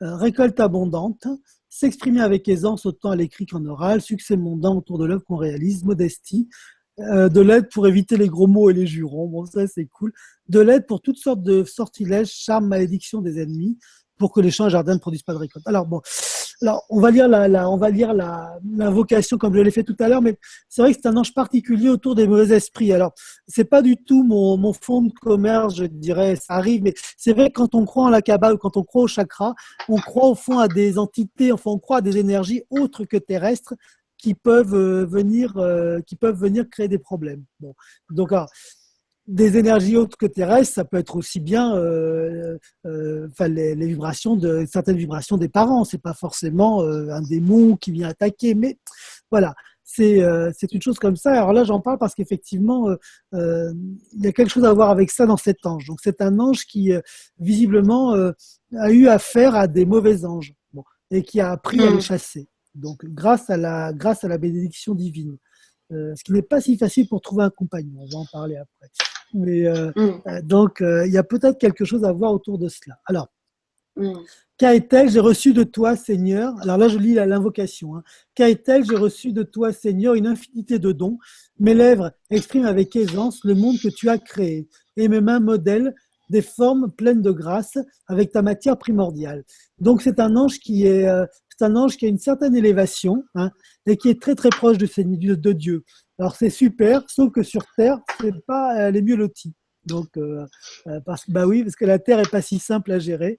Et quelquefois, voilà, une bonne colère de temps en temps, ça, bon, je dis pas que c'est bien, hein, je dis pas Frédéric dit ça, mais ça peut régler certaines choses. Donc, bon. Tu m'as permis de triompher au Caetel. Tu as placé autour de moi une cohorte de flatteurs. Entre toi et moi, tu as placé des clôtures, des palissandres, terrains, jardins, propriétés, obstacles, tout ce qui m'éloigne de ta divine présence. Donc, c'est quelqu'un aussi c'est un ange au fond qui avait conscience de de sa hauteur, de sa grandeur. Bon. Et là, on lâche, enfin, on retrouve un peu l'ego. Enfin, l'ego, c'est bien l'ego, mais il y a aussi un ego négatif. Enfin, voilà, il y a un peu d'orgueil. Donc l'ardeur pour les dépasser. Permets, Seigneur, que cette ardeur soit ce qu'il a de fort, ce qui est de plus intense en moi, pour que je puisse, grâce à elle, sauter au-dessus des barrières, vaincre les palissades, m'arracher à la beauté des jardins et des terres, vaincre aussi la flatterie, le succès, le renom, et courir vite vers ta source. Donc c'est un ange, en fait, voilà, qui avait vraiment conscience de qui, quelque part dans l'ombre, a dénaturé sa conscience du divin pour avoir des honneurs, en quelque sorte. Donc, la difficulté sur Terre, c'est que c'est quelqu'un qui peut avoir énormément de qualités, hein, et qui peut être extrêmement réceptive. C'est-à-dire qu'Emma peut être vraiment très, très intuitive, très réceptive.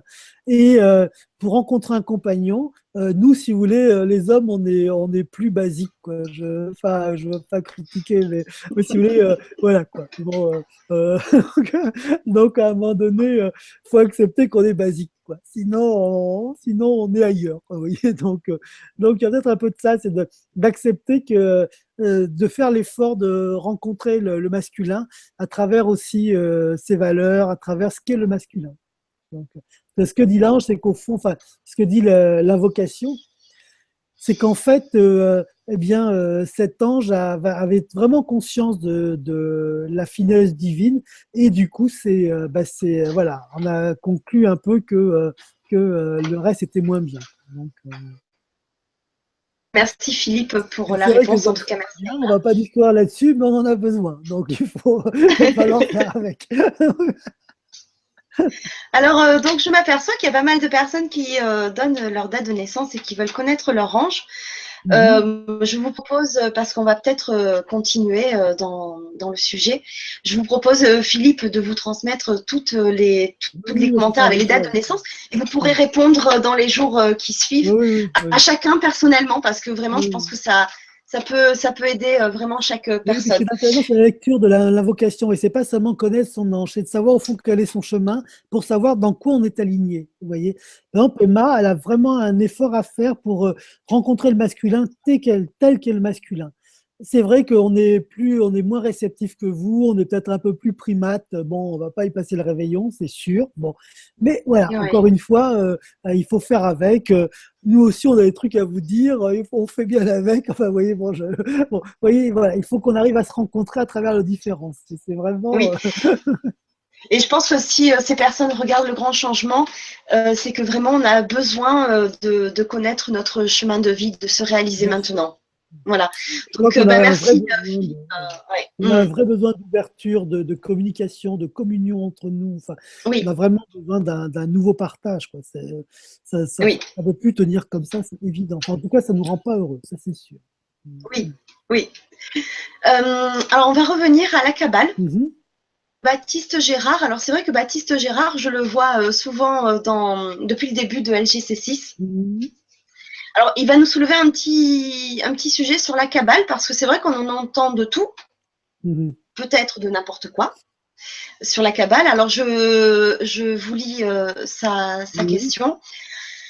Bonsoir Fanny et bonsoir Philippe. Ravi d'être sur LGC6. Qu'entendez-vous par la Kabbale? Je ne m'imagine pas toutes les manipulations qui fourmillent de partout dans notre monde. Est-ce cela qu'on nomme la Kabbale? Merci à tous, bonne vibra. Alors, il y a deux choses dans ce qu'il évoque. On en par contre, voilà, parler de manipulation, de manipulation de l'ordre mondial menée par la Kabbale, etc. C'est vrai qu'il y a deux choses. Voilà. Je pense que c'est de ça qu'il veut un petit peu qu'on éclaircisse le sujet. Bon, déjà d'une part, déjà sur la Kabbale, la Kabbale, c'est une tradition juive. Donc, qui a, si vous voulez, on ne peut étudier la Kabbale que dans des écoles juives faites par des vieux rabbins avec plein de barbes. Enfin, tout le reste, ça peut être qu'une vulgarisation légère. Non, mais c'est vrai. Donc, à part à Jérusalem, si vous voulez, bon, voilà, à part à Jérusalem, dans ce qu'on appelle une yeshiva, sur une école juive, voilà, il y a peu de, voilà. Donc, la vraie Kabbale, qui est vraiment la quête de l'éternel, hein, ne peut être enseignée profondément que là. Bon.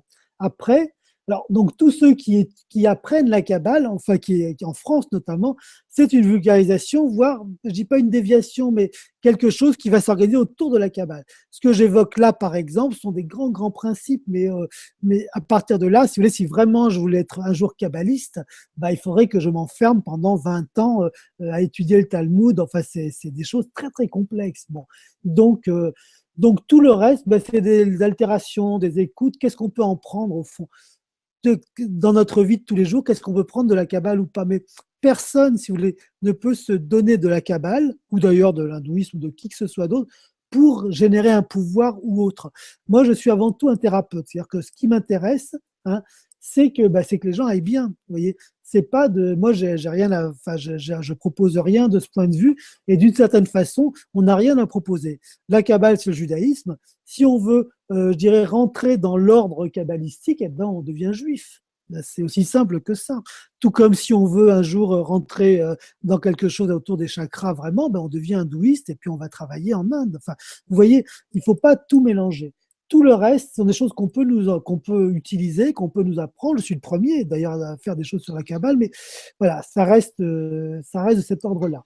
Donc, la Kabbale, c'est super comme outil de connaissance de soi, hein, comme outil thérapeutique. Par exemple, on ne l'a pas évoqué, mais bon, tout le monde connaît Michel Odoul Oui.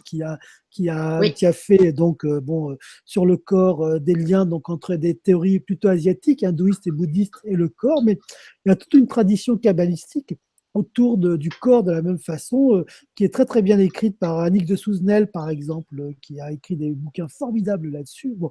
Donc, avant tout, si on peut s'en servir d'ordre thérapeutique ou pour mieux se comprendre, c'est très bien. Si c'est un pouvoir ou autre, il faut lâcher. Bon, ça, c'est une première chose. Autre question, il n'y a pas qu'une Kabbale, en fait, il y a plusieurs Kabbales. Là, ce que j'ai évoqué, la théorie du Tzimtzum, c'est ce qu'on appelle la Kabbale de Luria. Enfin, c'est un peu, on rentre un peu de technique. Bon, c'est un très grand rabbin qui s'appelait Luria qui l'a créé, mais il y en a d'autres des Kabbales. Il y en a beaucoup qui sont des théories mystiques juives. C'est-à-dire que dans toutes les religions, il y a une pratique exotérique, c'est-à-dire on nous donne les lois, il faut connaître les lois, tu ne tueras pas, tu ne feras pas ci, tu ne feras pas ça. Là, il y a une tradition ésotérique. Ésotérique qui est comment se connaître pour éviter de contredire les lois. Oui, bon. Alors c'est valable dans le judaïsme à travers aller à la synagogue le samedi, etc. Et la Kabbale, donc la tradition ésotérique, pour mieux se connaître et comprendre son fonctionnement. C'est valable dans l'hindouisme, à travers l'hindouisme, les prières, les mantras et le tantrisme, qui est la voie ésotérique de l'hindouisme. C'est valable aussi dans le christianisme, où il y a eu, c'est moins fréquent dans le christianisme, il y a eu des écoles, notamment chez les bénédictins, par exemple, dans les monastères, il y a une quête autour de ça. Vous voyez, donc il y a cette double dimension à chaque fois. Bon, mais il y a plusieurs kabbales. Donc, celle dont on parle, c'est la kabbale de Luria. Bon, mais il y en a d'autres. Il y a la kabbale autour, par exemple, le christianisme existe à travers deux grands textes qui sont ce qu'on appelle Bereshit, c'est-à-dire le premier livre de l'Ancien Testament, hein, et le charte d'Ézéchiel, qui est une vision d'Ézéchiel où en fait il voit le Messie. Je résume hein, vraiment. Bon. Et donc à partir de là, il y a toute une compréhension du monde à travers le Messie, donc qui est purement kabbalistique. La grande différence entre les catholiques, enfin les chrétiens et les juifs, c'est que les chrétiens disent avoir trouvé leur Messie qui est Jésus, et les juifs disent que non. Bon, voilà. Alors, bon, après, on va pas. Mais en fait, il n'y a pas de christianisme sans Kabbale. C'est strictement impossible, puisque le christianisme est une quête du Messie qui a été nommée par la Kabbale, qui a été définie par la Kabbale. Bon, voilà. Sinon, il y a ce qu'on dit les kabbales, dans le langage courant, qui est le langage courant catholique à une époque où les juifs n'étaient pas très bien vus, donc ce n'est pas forcément une bonne chose. Bon, quant à un nouvel ordre mondial, autour enfin, d'un mystérieux complot judéo, je ne sais trop quoi. Il suffit d'ouvrir le journal pour voir qu'aujourd'hui, le pouvoir n'est pas au judéo, je ne sais quoi. Le pouvoir, il est en Asie, hein, principalement. Il est aux États-Unis. Bon, aux États-Unis, il y a pas mal de juifs, c'est vrai, mais enfin, voilà, il faut lâcher. Quand il y a eu la crise des subprimes, par exemple, aux États-Unis en 2008, ils ont abandonné la banque juive, ce qui a créé d'ailleurs Lehman Brothers, qui a créé la crise des subprimes, et ils ont sauvé la banque qui était chrétienne, mais qui était des chrétiens du Nord, je la trouve, qui était comment on appelle ça? Enfin bon, ils ont sauvé la banque chrétienne et ils ont lâché en vol la banque juive. Bon, ben, s'il y avait eu un ordre juif mondial et compagnie, je pense que ça ne serait pas passé comme ça. Donc, oui, et c'est bien plus complexe que cela. oui, c'est des trucs qui arrivent depuis le Moyen-Âge. On entend dire des choses. Et, voilà. C'est une bonne raison de nous diviser, pas de nous diviser les juifs et les autres, mais de diviser l'humanité. Hein. Oui. Voilà. Je pense qu'on n'a pas besoin de ça et que je pense que c'est pas la vérité, tout simplement. Je crois qu'il y a vraiment, voilà, ça en arrange certains, enfin, ça en a arrangé certains en tout cas, parce que ça leur permettait d'exister à travers ces divisions, comme aujourd'hui, certains s'arrangent les divisions pour exister, mais je ne pense pas qu'on arrivera à quelque chose de cette façon. Ça, je suis certain de cela. Oui. Ouais. Merci Philippe. On a un petit retour d'Emma de Jérusalem. Oui. Merci infiniment. C'est un éclairage d'une justesse surprenante. Voilà de quoi relancer le cheminement. Bah, écoutez, merci Philippe, parce que voilà. Ouais, très bien, très bien. J'avais les femmes ont pris beaucoup leur envol, ce qui est super. Donc, et nous, si vous voulez, on doit s'adapter. Et qu'on le veuille ou non, on est dans une société où, au fond, aujourd'hui, la société est plutôt féminine, même si c'est pas le cas dans le travail. Bon, on peut débattre de cela, mais en termes de société, par exemple, le grand changement, on est dans la perception féminine des choses, dans la réceptivité, dans le ressenti. Donc, c'est vrai que du haut de cela, je pense que les hommes paraissent pas forcément à la hauteur. Parce que ce n'est pas notre plan, ce n'est pas notre monde, c'est plutôt le monde féminin. Vous voyez, mais c'est pas pour ça qu'on n'a pas un intérêt par ailleurs, qu'on n'a pas autre chose. Donc c'est l'idée, c'est vraiment de voilà d'être aussi à l'écoute de ce que nous sommes en tant qu'hommes pour ce que l'on est. Donc, enfin, c'est ce que dit l'ange en quelque sorte. Oui. C'est pas le cas de tout le monde. Tous les anges sont différents. Donc. Merci Philippe de ces précisions. On a Christelle Creton qui nous dit bon, je suis passionnée par le domaine des énergéticiens, magnétiseurs. Mais existe-t-il des formations plus reconnues, entre guillemets, que d'autres? Comment progresser sinon? Alors en fait, alors il n'y a pas de formation d'État, de choses comme ça n'existe pas. Ce qui se passe, c'est que de tout temps, les magnétiseurs, les énergéticiens ont été guidés, ont été adoubés, ont été formés par leur père. Que ce soit un grand-père ou un père qui forme son fils, par exemple, à l'énergétique, que ce soit une tante ou une grand-mère qui donne le secret, qui donne le don à quelqu'un, ou que ça soit dans des villages, etc. Il y a toujours eu cet apprentissage de magnétiseur et puis cet adoubement d'un magnétiseur. Bon. Aujourd'hui, c'est vrai qu'il y a un peu de tout et n'importe quoi, et j'entends beaucoup de gens, notamment sur Facebook, qui disent oui, mais il faut faire ça tout seul quand on a le don. Non, moi je ne partage pas du tout ça. Le don, c'est une chose. Hein. En revanche, dès l'instant où on s'intéresse à l'humain, c'est aussi important de se former, de faire des choses, de suivre des cours, des aides, parce que de toute façon, on a besoin d'expérience, on a besoin d'avoir aussi l'expérience de nos aînés pour être guidé. Moi, j'ai été formé par d'autres magnétiseurs, j'en forme d'autres aujourd'hui. Enfin bon. Donc ça, c'est important. Maintenant, il n'y a pas d'école vraiment de magnétisme. Bon, moi, on donne tous, beaucoup donnent des cours, mais c'est plutôt des professionnels, enfin, des praticiens qui, à un moment donné, décident, éprouvent le besoin, au fond, de faire partager à d'autres parce qu'eux, ils ont reçu. Si moi, il n'y avait pas eu Jean-Claude Secondé, Joël Peleski pour me former, ben, je ne serais pas là aujourd'hui. Donc, je trouve naturel aujourd'hui de former d'autres gens. Donc, bon, dans ce contexte-là, on donne des cours, on fait des stages, etc. Bon, mais ce qu'il faut voir, c'est l'énergéticien lui-même. C'est-à-dire que, en fait, on a chacun nos techniques, on a chacun notre ressenti, on a chacun notre histoire aussi, et c'est à travers cela qu'on pratique. Donc, il faut, si elle se sent bien avec un énergéticien qui donne des cours, qui accepte de l'aider, bah, auquel cas qu'elle y aille. Mais c'est comme ça que ça fonctionnera. Sachant qu'on est tous différents. Ce que j'essaie d'expliquer dans mon livre, c'est qu'il n'y a pas un truc qui marche pour tout le monde. Ça n'existe pas. Parce que, en fait, notre antenne qui va nous permettre, au fond, de ressentir l'autre et de partager, eh bien, c'est nous. Et on est tous différents. On a tous une antenne différente. Et avant tout, ce travail, c'est de découvrir sa propre antenne pour après pouvoir l'utiliser, hein, et effectivement aider d'autres gens. Donc, si elle rencontre Alors c'est quelqu'un vrai qu'elle que oui. connaît, vraiment qu'elle le fasse. Ou ne pas hésiter à faire une séance aussi, Oui, à recevoir absolument. une séance de ce praticien pour savoir si déjà on est un peu sur la même fréquence. Parce que c'est aussi une question de relationnel, Naturellement. de vibration. Et c'est important de bien connaître peut-être voilà, par le biais d'une séance. En revanche, je veux juste aussi rappeler qu'il n'y a pas de diplôme en Non. France, en l'ocurrence, qui reconnaissent, on va dire légalement, entre guillemets, le magnétisme, l'énergéticien, etc. Ce sont des certificats, donc ce n'est pas reconnu, même si on est professionnel et que même si on a des résultats, etc. Voilà, c'est encore pas vraiment légitime, reconnu en France. L'idée, si vous voulez, c'est qu'en fait, comment je fais une session de formation, je donne une attestation de fin de stage à la fin. Bon, c'est pour que les gens aient un retour disant qu'ils ont travaillé avec moi. Tout comme moi, j'ai travaillé avec Joël Peleski, par exemple, ou Jean-Claude Secondé, donc, qui sont des magnétiseurs qui m'ont formé. Voilà. Un jour, ils peuvent dire, moi, j'ai été formé par. Bon. Et c'est une façon dans le milieu de savoir qu'on vient d'une lignée, vous voyez, qu'on vient de quelque chose. Bon, alors après, il se passe plein de choses. On a chacun des parcours différents et autres. Mais pour revenir à ce que vous disiez, moi, bon, Joël Peleski, qui m'a vraiment appris plein de choses de ce que je sais, la première fois que je l'ai vu, c'est que moi, j'y suis allé en séance. Elle a posé sa main sur mon chakra cardiaque, hein, et j'ai senti des choses tellement incroyables que je me suis dit, moi, je veux que les gens sentent ça quand moi, j'imposerai les mains. Et de ce jour, je ne l'ai pas lâché, hein, tant que je ne suis pas arrivé à cela.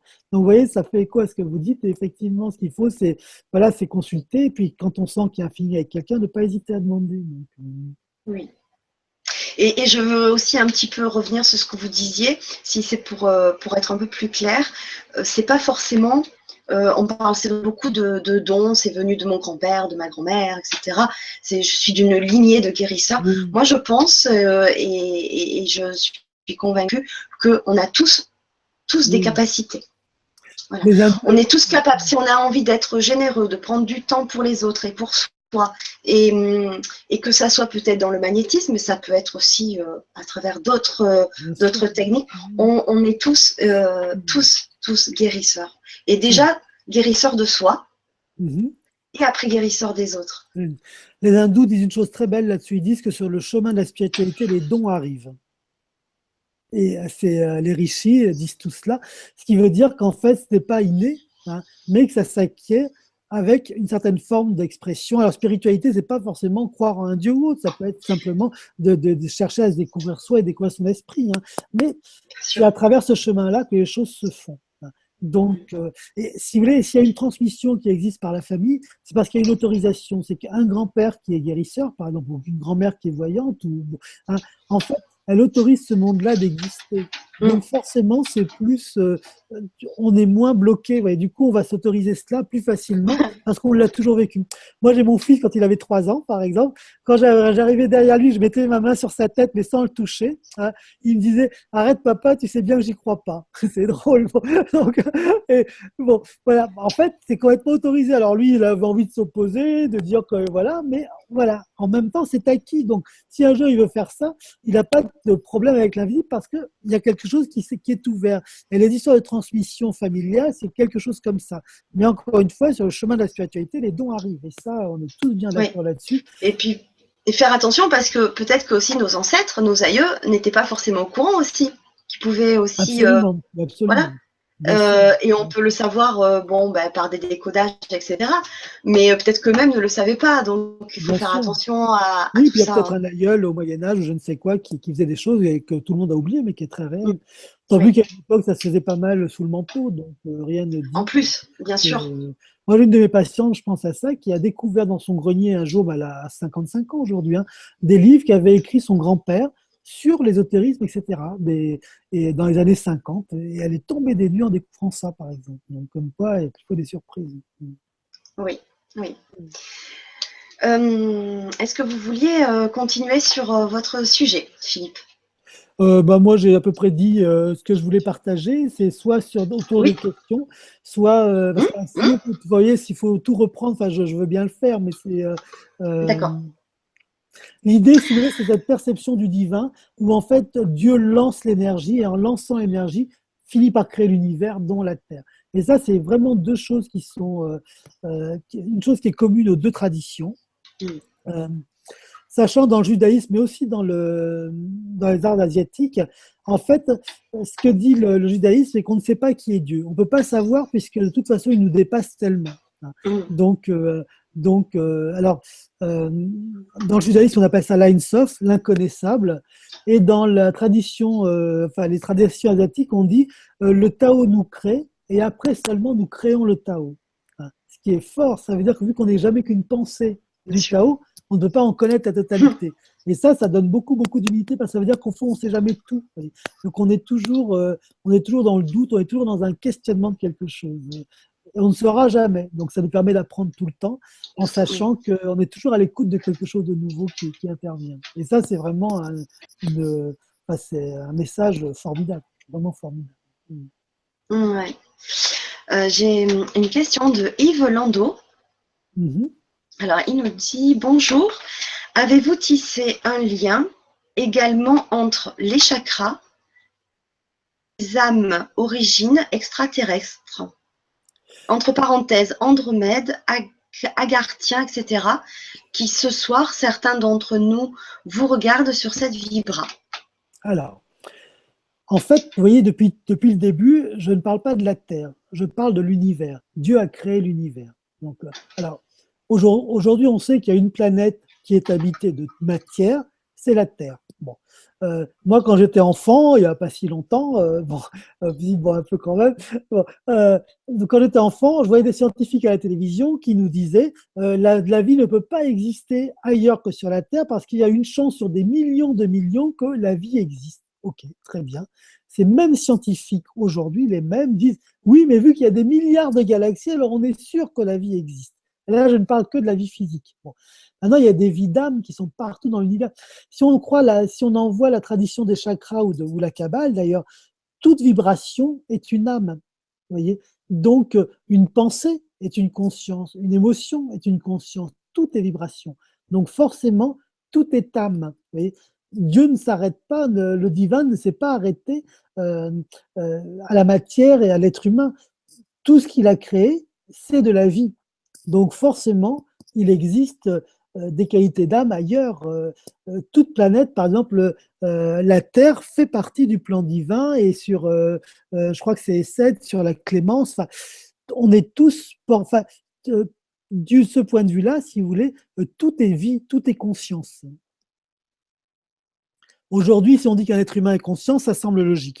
Si on nous dit qu'un animal est conscient, j'espère que ça devrait être logique. Bon, ceux qui regardent le grand changement savent aussi que les arbres, que les plantes sont conscients. Il faut se dire que l'univers entier est conscient. Donc forcément, il y a des âmes qui se partagent d'autres planètes, d'autres galaxies. Enfin, donc, alors, je ne Merci sais pas si ça Philippe, répond. je pense. Merci Philippe. Il y a Garance Candel qui nous dit merci. Vous créez des liens entre de nombreuses connaissances. Je cherche des informations sur les Melchisédek. Il paraît que j'ai cette énergie. Ah, alors, je ne sais plus trop bien. Alors, Melchisédek, c'est quelqu'un qui est dans la Bible à la base, donc c'est une énergie. Je ne connais pas suffisamment, je veux D'accord. pas trop. Mais ce qu'elle Mmh, peut faire, ce qui est intéressant de faire, c'est de relire les passages sur. Alors, si c'est de ça dont on parle, hein, c'est de relire les passages sur Melchisédek dans la Bible, hein, et de voir au fond quelle qualité d'énergie il avait et en quoi il a apporté à l'univers, parce que la Bible, c'est l'expérience de vie. Si on voit l'Ancien Testament comme un récit réel de ce qui s'est passé, ce Dieu-là est un monstre. C'est vrai, on regarde un peu de travers et on est crucifié sur place, c'est bon, quoi. Dire, moi, je mmh, ferais ça à mes enfants, je serais en prison depuis longtemps, hein, je serais même, enfin, Dieu sait quoi. Bon. Donc, c'est pas la façon de voir la Bible, à mon avis, l'Ancien Testament. En revanche, si on voit la Bible comme l'expérience de la vie, c'est-à-dire qu'au fond, comme le voyage de la vie pour rester vie, alors là, ça change tout. Parce qu'en fait, ce que dit ce même Ancien Testament, c'est que Si quelqu'un regarde en dehors de la vie ou regarde ailleurs que dans la vie, alors il est exterminé. Eh bien oui, là c'est logique. Si quelqu'un n'est plus dans la vie, il est ailleurs. Enfin, vous voyez, donc il y a ce regard sur l'Ancien Testament qu'on peut avoir, qui est un regard lié à la Kabbale notamment.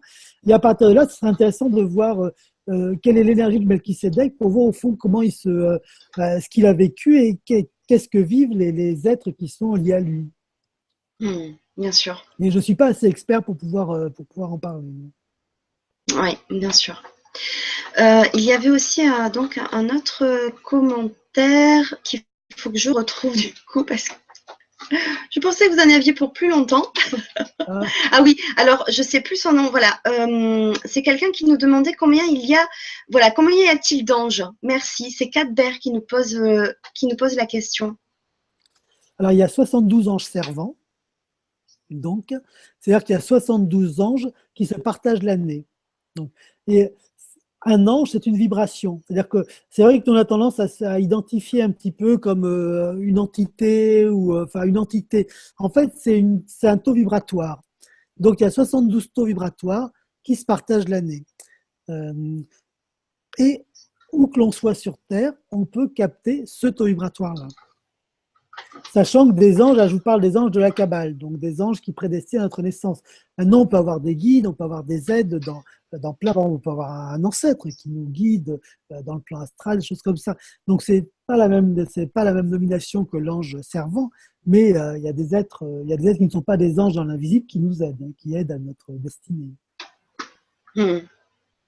Merci Philippe. Et ces 72 anges sont sur 10 grandes bulles de lumière, donc il y a 10 grandes familles, si vous voulez, de ces anges qui prédestinent. D'accord. On va prendre encore 2-3 questions. Ça vous va? Oui, très bien, très bien. Il y a Boyadjian, Nathalie, qui nous dit « J'ai eu un contact avec Aladia. Je précise que je ne m'intéressais aucunement aux anges de la Kabbale et j'ai fait bien évidemment des recherches ensuite. Cet échange était magique et passionnant. Je précise que je suis née un 1er décembre et qu'il ne s'agit pas de mon ange de naissance. Pouvez-vous m'expliquer ce qu'il m'est arrivé, s'il vous plaît ?» Oui. Alors, ce qui se passe, c'est qu'en fait, on a différents anges. Parce que là, on évoque vraiment la vie terrestre, mais nos âmes, une fois qu'on sera plus sur Terre, vont aller donc dans ce fameux soit Tisres ou date pour la Kabbale, soit dans le 5e chakra pour la tradition hindouiste. Mais en fait, nos âmes sont déjà en fond liées à un ange à la base, si vous voulez. Quand elles viennent sur Terre, elles ont une mission, elles ont une rencontre particulière, donc elles sont au fond sous l'égide d'un autre ange. Un peu comme si vous êtes, par exemple, vous êtes attaché à l'ambassade à New York, à Washington, vous restez français, mais vous allez être lié à la vie d'un autre pays que le vôtre. C'est la même chose pour les anges. Donc il est possible qu'Aladia soit son ange profond, son ange de cœur, si vous voulez, et qu'elle ait eu un contact avec lui, bien que sur Terre, elle peut être sous la responsabilité, je dirais, d'un autre ange. Ça arrive de temps en temps, et quand ça arrive, c'est toujours une grâce. C'est toujours une grâce. Ça veut dire que du coup, elle peut regarder, quelquefois, elle peut demander de l'aide à Aladia ou de voir aussi comment Aladia ou comment l'invocation d'Aladia peut l'aider à cette vie-ci. D'accord. Ben merci, c'est passionnant. Mais si vous faites cette méditation que j'ai évoquée au tout début de l'émission sur les chakras, donc quand on est dans cette lumière, quand on est dans l'univers, il se passe vraiment des choses. Et si on appelle l'ange à ce moment-là, je serais surpris qu'il ne réponde pas. Ben merci Philippe. C'est un plaisir. Il y a Brigitte 4 qui nous dit « Je me permets également de dire à Philippe, étant moi-même thérapeute, s'il peut me dire pourquoi, depuis ce matin, je soigne en magnétisme froid et aussi froide moi. Merci pour cette conférence passionnante. » Est-ce que vous pouvez répéter la question parce que j'ai pas la communication est un peu coupée, donc j'ai pas entendu toute la question. Oui. Alors je me permets également de dire à Philippe, étant moi-même thérapeute, s'il peut me dire pourquoi, depuis ce matin, je soigne en magnétisme froid, énergie froide autour de moi. Merci pour cette conférence passionnante. Alors, il peut y avoir plusieurs raisons à cela. La première, si c'est vraiment pas son habitude, je dirais que c'est important pour un thérapeute de se faire dégager de temps en temps. Moi, je le fais régulièrement par un autre thérapeute, j'entends. Parce que c'est vrai que qu'on le veuille ou pas, on finit par accumuler. Donc, il y a peut-être quelque chose comme ça qui s'est passé. Donc, c'est la première chose qui me vient. Il est possible qu'elle ait chopé un truc ou qu'elle soit fatiguée, enfin, qu'elle ait chopé quelque chose. Bon, ça, c'est la première chose qui me vient.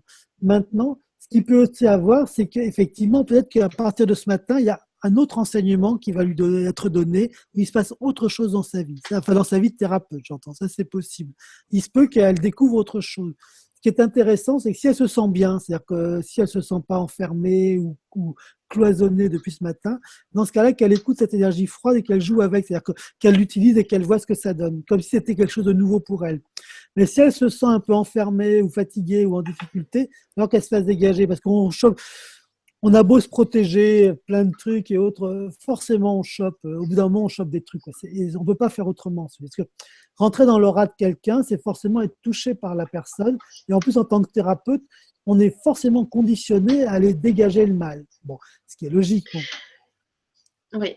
Et est-ce qu'en tant que thérapeute, vous avez une technique particulière pour justement se nettoyer? Alors, il y en a une auquel j'insiste beaucoup, c'est de se faire dégager régulièrement par quelqu'un d'autre. Parce qu'on a tous des techniques pour se dégager qui sont très concrètement se passer les mains à l'eau froide, se dégager sur les arbres. On a tous des trucs, si vous voulez, les bougies. Moi, je travaille beaucoup avec des bougies, par exemple des bougies, des encens, des sons. Enfin, on a tous des trucs, si vous voulez. Mais encore une fois, quand on capte quelque chose et qu'on le sent, c'est pas très grave parce que ça, on l'enlève. Le piège, c'est quand on ne le sent pas. Ça fait partie de notre histoire, parce que on a quelqu'un en face de nous qui nous émeut et qu'on veut l'en sortir absolument. Et là, on se fait piéger. Et ça nous arrive à tous. Alors, je sais qu'il y a certaines techniques qui, paraît-il, on ne prend rien. Moi, je veux bien, mais je les retrouve après dans mon cabinet, dans des états épouvantables où il faut dégager. Bon, donc voilà. Bon, mais on peut pas rencontrer quelqu'un sans être touché par elle. On ne peut pas aller dans une cave de charbon sans être touché par le charbon. Ça n'existe pas, qu'on le veuille ou pas. Donc, c'est vrai qu'on en enlève une grande partie parce qu'effectivement, on se conditionne à cela, puis il y a des trucs. Mais moi, je fais de la marche rapide aussi, tenez, par exemple. Entre 2 séances, je vais faire vraiment un truc très tonique, très vital pour dégager mon corps de trucs, avec quelque chose de très tonique. Donc, on a tous des trucs. Mais régulièrement, il faut se faire dégager par quelqu'un d'autre. C'est la règle. Ça s'est toujours passé. Quand les magnétiseurs se voyaient entre eux dans les villages ou autres, ils se faisaient des séances entre eux.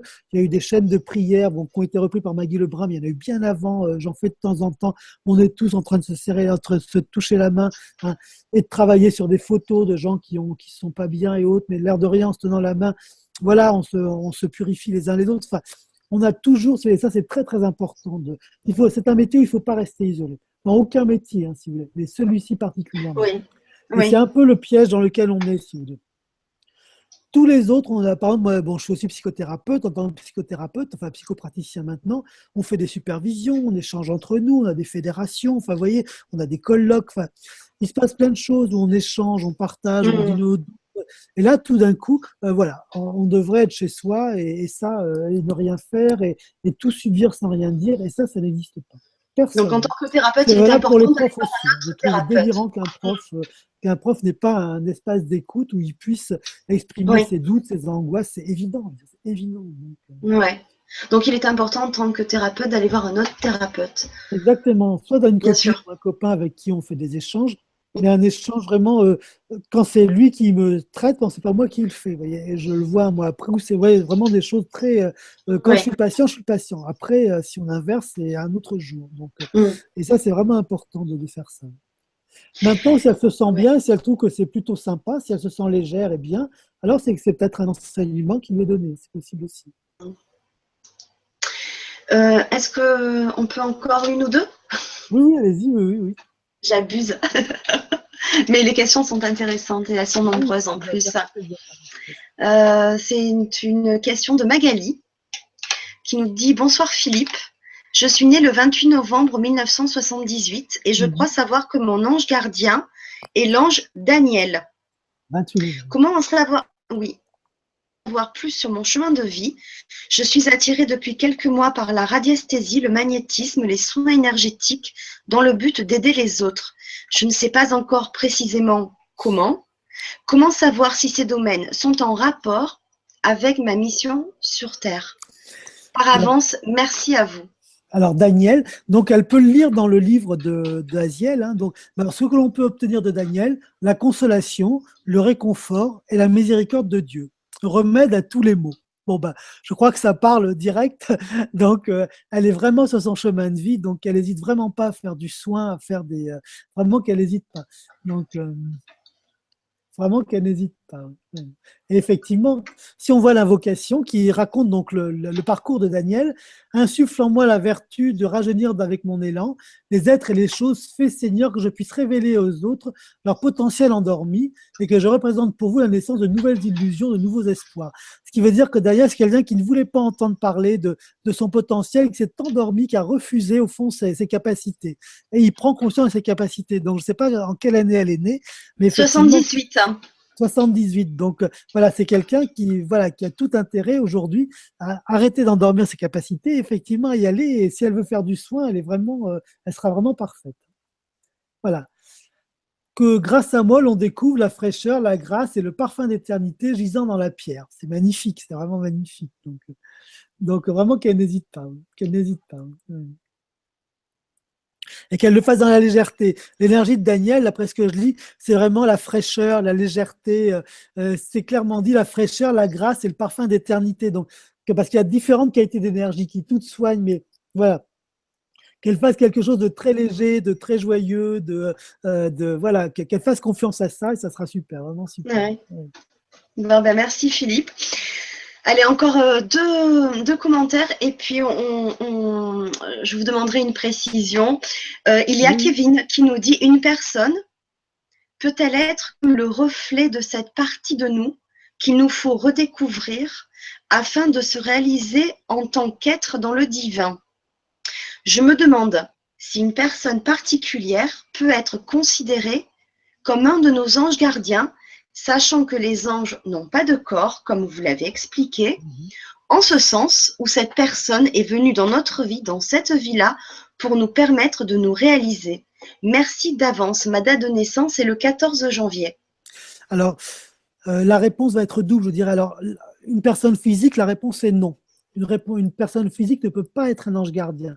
Même si on suppose, même dans l'hypothèse où un ange s'incarnerait, la partie qui serait angélique ne serait pas la partie physique. Ça serait une partie qui resterait en lien avec le ciel. Donc la réponse est non. Maintenant, il y a des êtres que l'on peut rencontrer qui sont effectivement, qui ont vraiment un chemin de vie avec nous, une route avec nous. Voilà, il suffit d'être avec eux pour sentir qu'on est joyeux sans qu'il y ait aucune raison. Donc, il y a vraiment des familles d'âmes, il y a vraiment quelque chose qui existe autour de ça. Donc, peut-être que c'est ce qui se joue. Alors, vous dites qu'il est né quel moment? J'ai pas vu. Le 14 janvier 1991. Alors, 14 janvier.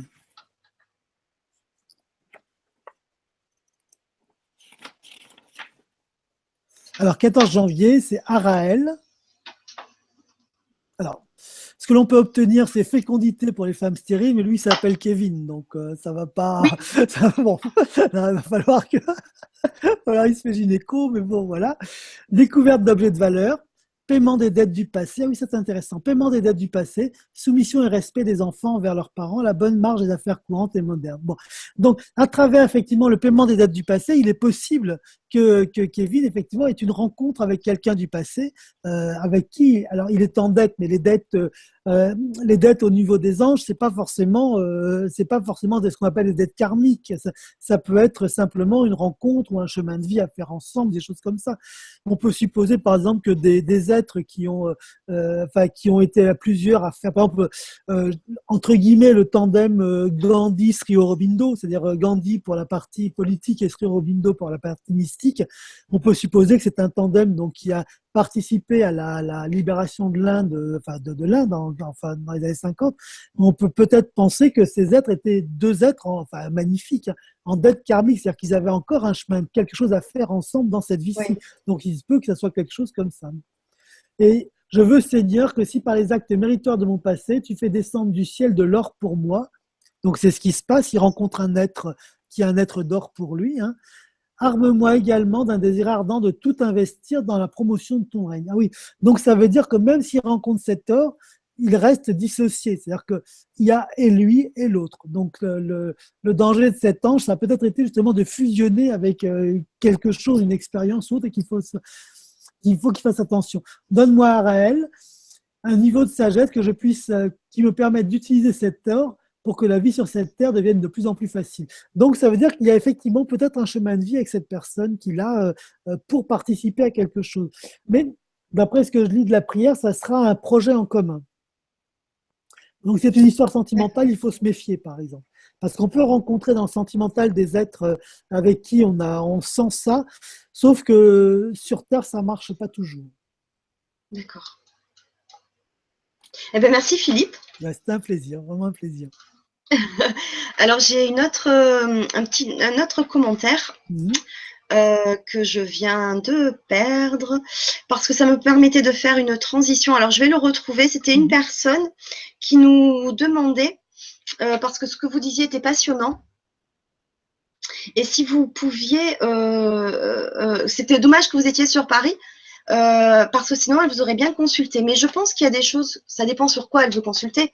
Mais je sais qu'on peut faire à distance, par exemple, le magnétisme. Maintenant, on a aussi des moyens avec Skype, en l'occurrence, pour aussi faire des soins comme ça, à distance. Vous le pratiquez? Oui, en bas, bon, c'est vrai que moi j'aime bien, vous voyez, j'aime bien la rencontre, j'aime bien tout ça, donc j'aime bien voir les gens en cabinet, mais c'est vrai que je pratique aussi à distance. C'est vrai qu'aujourd'hui, par Skype, vous voyez, par la façon dont on a de fonctionner tous les deux, bon, c'est possible.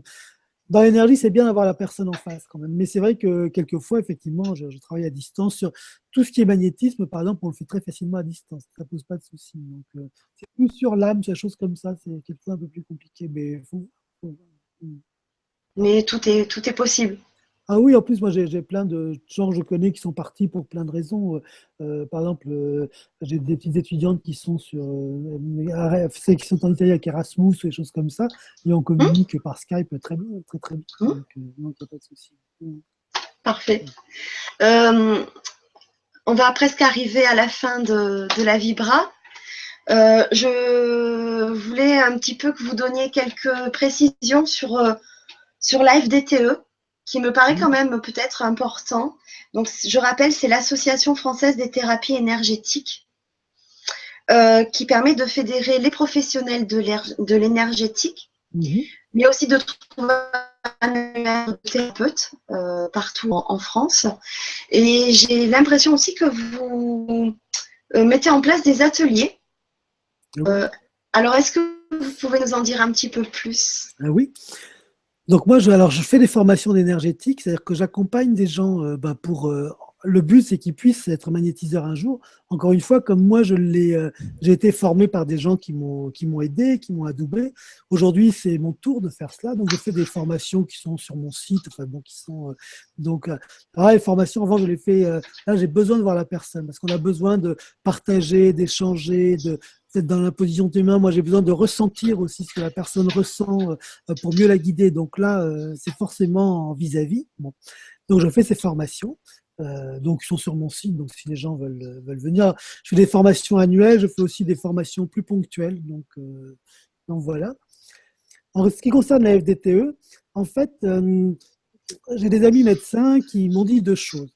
La première, c'est qu'on n'était pas audible parce qu'en fait, pour des gens qui n'y connaissent rien, on entend tellement tout et son contraire que plus personne ne sait au fond ce qui se passe réellement, qui l'on est. Enfin, voilà, quelqu'un qui connaît pas du tout ce milieu regarde sur Internet et voilà, on voit tout ça. Bon. Donc, ils m'ont dit ça d'une part. Et puis, d'autre part, ils m'ont dit qu'il n'y avait rien qui permettait de communiquer avec eux. Bon. Donc, suite à ça, donc j'ai décidé pas tout seul, mais on a décidé de créer une association qui s'appelle la FDTE, qui a trois grands buts. Le premier but est de se fédérer et de se rencontrer. C'est de ne pas être chacun isolé dans nos cabinets, à essayer de faire des trucs et d'essayer justement de partager, d'échanger. La deuxième chose, c'est de se former. C'est qu'il y a plein...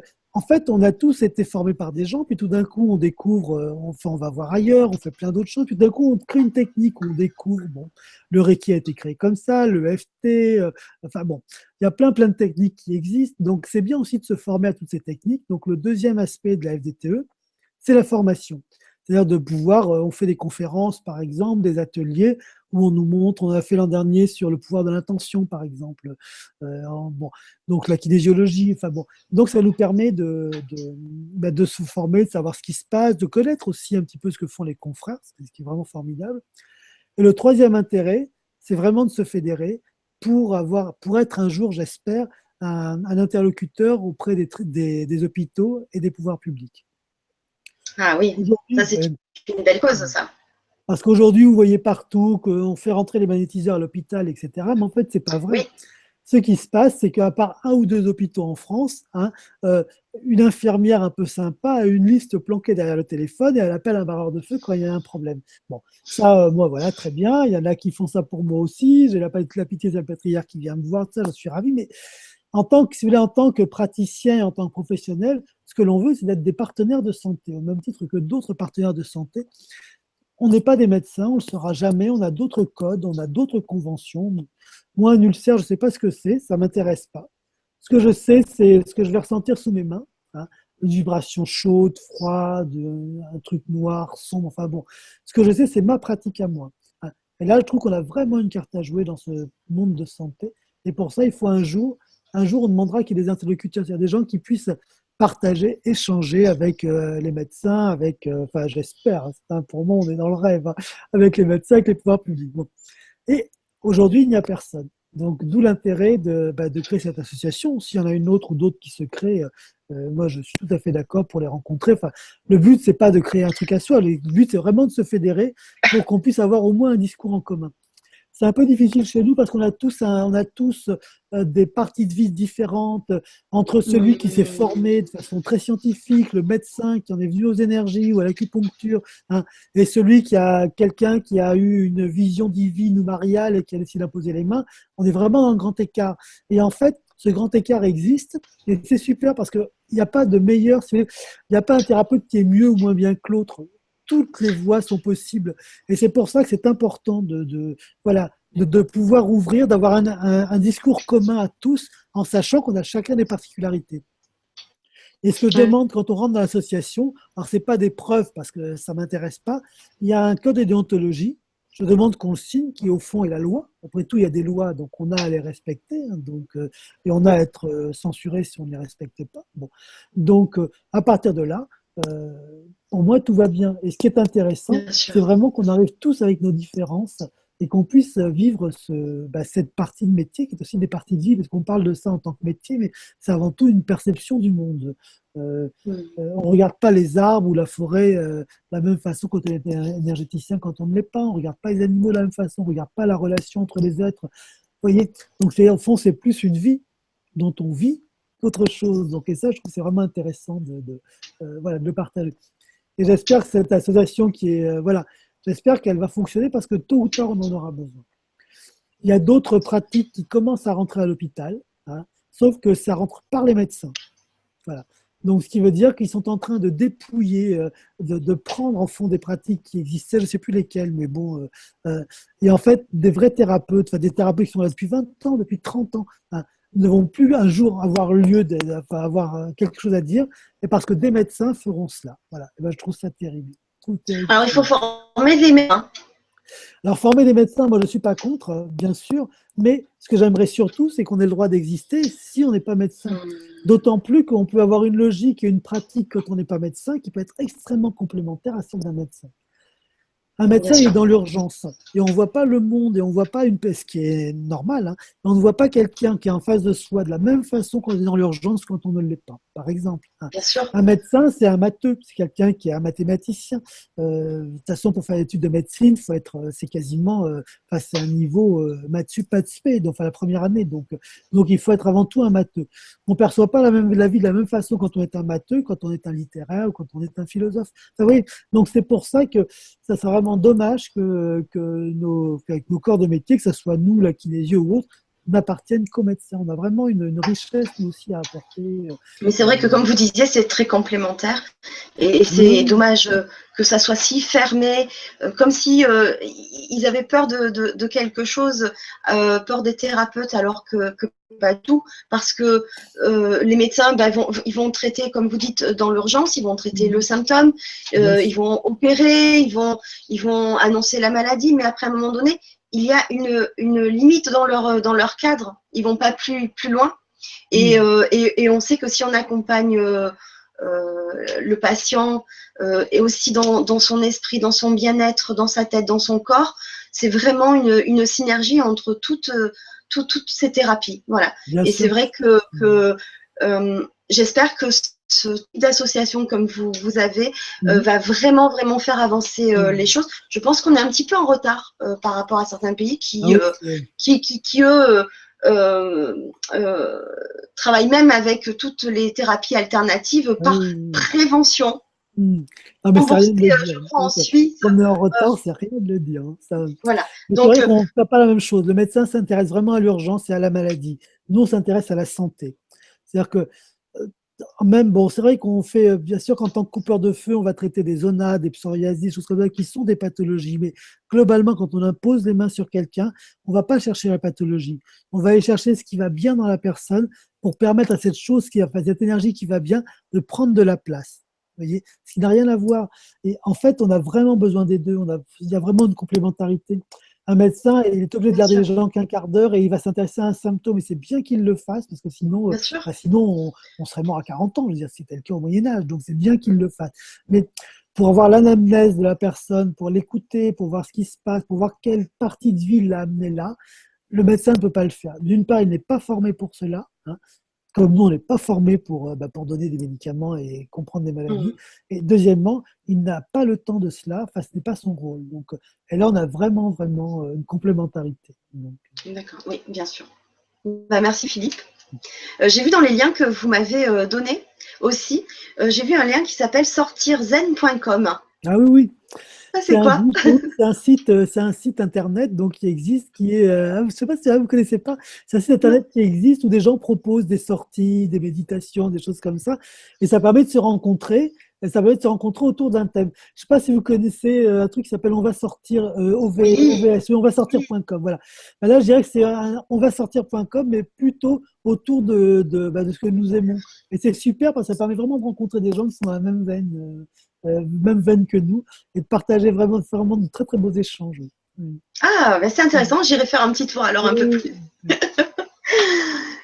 Philippe, je vous remercie beaucoup pour ce moment de partage que vous nous avez proposé ce soir. Merci vraiment d'avoir pris de votre de temps, mais merci de votre générosité. bah, c'est J'ai moi passé qui en vous tout cas un bon répondrai. moment. J'espère que tous nos auditeurs aussi, en tout cas au vu des commentaires, je pense que tout le monde a passé un bon moment. Mhm. Je rappelle que je transmettrai à Philippe toutes vos questions et vos commentaires parce qu'il y a beaucoup de personnes qui avaient encore des choses à vous demander, Mhm. notamment par rapport à leur Ah date de oui, naissance et leur âge, parce que je pense qu'on est vraiment dans une ère où on a besoin oui, oui, d'aller vite oui, et en même temps de connaître vraiment notre mission de vie, oui.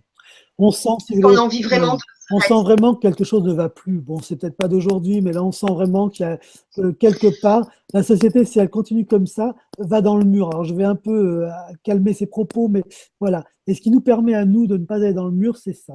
Il y a une phrase alors, qu'on attribue à Einstein, alors je ne sais pas s'il l'a dit maintenant qu'il est mort, il ne peut pas, mais que je trouve très, très belle, très intéressante. Il dit que on ne détruit pas un système en le combattant, mais en cessant de s'y intéresser. Et moi, je crois beaucoup en cela. Je crois vraiment que si on est bien dans nos vies, bien avec nos anges, voilà, qu'on peut respirer, qu'on peut se sentir bien dans ce que l'on vit, en paix avec soi-même, à ce moment-là, on peut vraiment voir quelque chose d'autre que tous ces trucs qu'on nous bassine à longueur d'année. Et voilà. Je ne sais pas où va ce truc, où va cette société, enfin, je ne sais pas comment ça fonctionne, mais ce que je sais, et ça je suis sûr de cela, hein, c'est qu'en étant connecté à ce champ, à ce que vous appelez au grand changement, à nos anges, à notre plaisir de vivre, là, on a vraiment quelque chose à faire. Ça, je suis certaine. Oui, et moi aussi. En tout cas, merci encore beaucoup. Je vous rappelle nos futurs programmes pour les semaines à venir. Roxane D va nous joindre le 20 octobre à 20h30. Elle sera en direct du Québec et le titre de sa conférence est Changer le monde, une bouchée à la fois. Donc c'est une jeune personne qui est une personne très lumineuse. J'ai adoré discuter avec elle. C'est un être de lumière, une nouvelle conscience sur Terre qui nous parlera d'alimentation, de jeûne et de guérison. Je pense que ça sera un très très beau moment encore aussi à partager. Le 25 octobre à 20h30, je recevrai pour la deuxième fois Fabrice Splinder qui nous parlera de l'harmonisation des lieux, votre maison et votre seconde peau. Et il nous donnera 2 techniques d'harmonisation des lieux pour nettoyer notre maison ou notre lieu de travail, qui est important aussi. Je vous remercie beaucoup, beaucoup de votre écoute et de votre participation ce soir. Je vous dis je vous souhaite une très, très belle semaine lumineuse et surtout, surtout, prenez le temps de prendre soin de vous. Merci Philippe. Et à bientôt. Merci à tous. Merci à tous aussi. Et puis vraiment plein de belles choses, de joie, d'amour, de paix. Plein, plein de belles choses. À tous. Merci.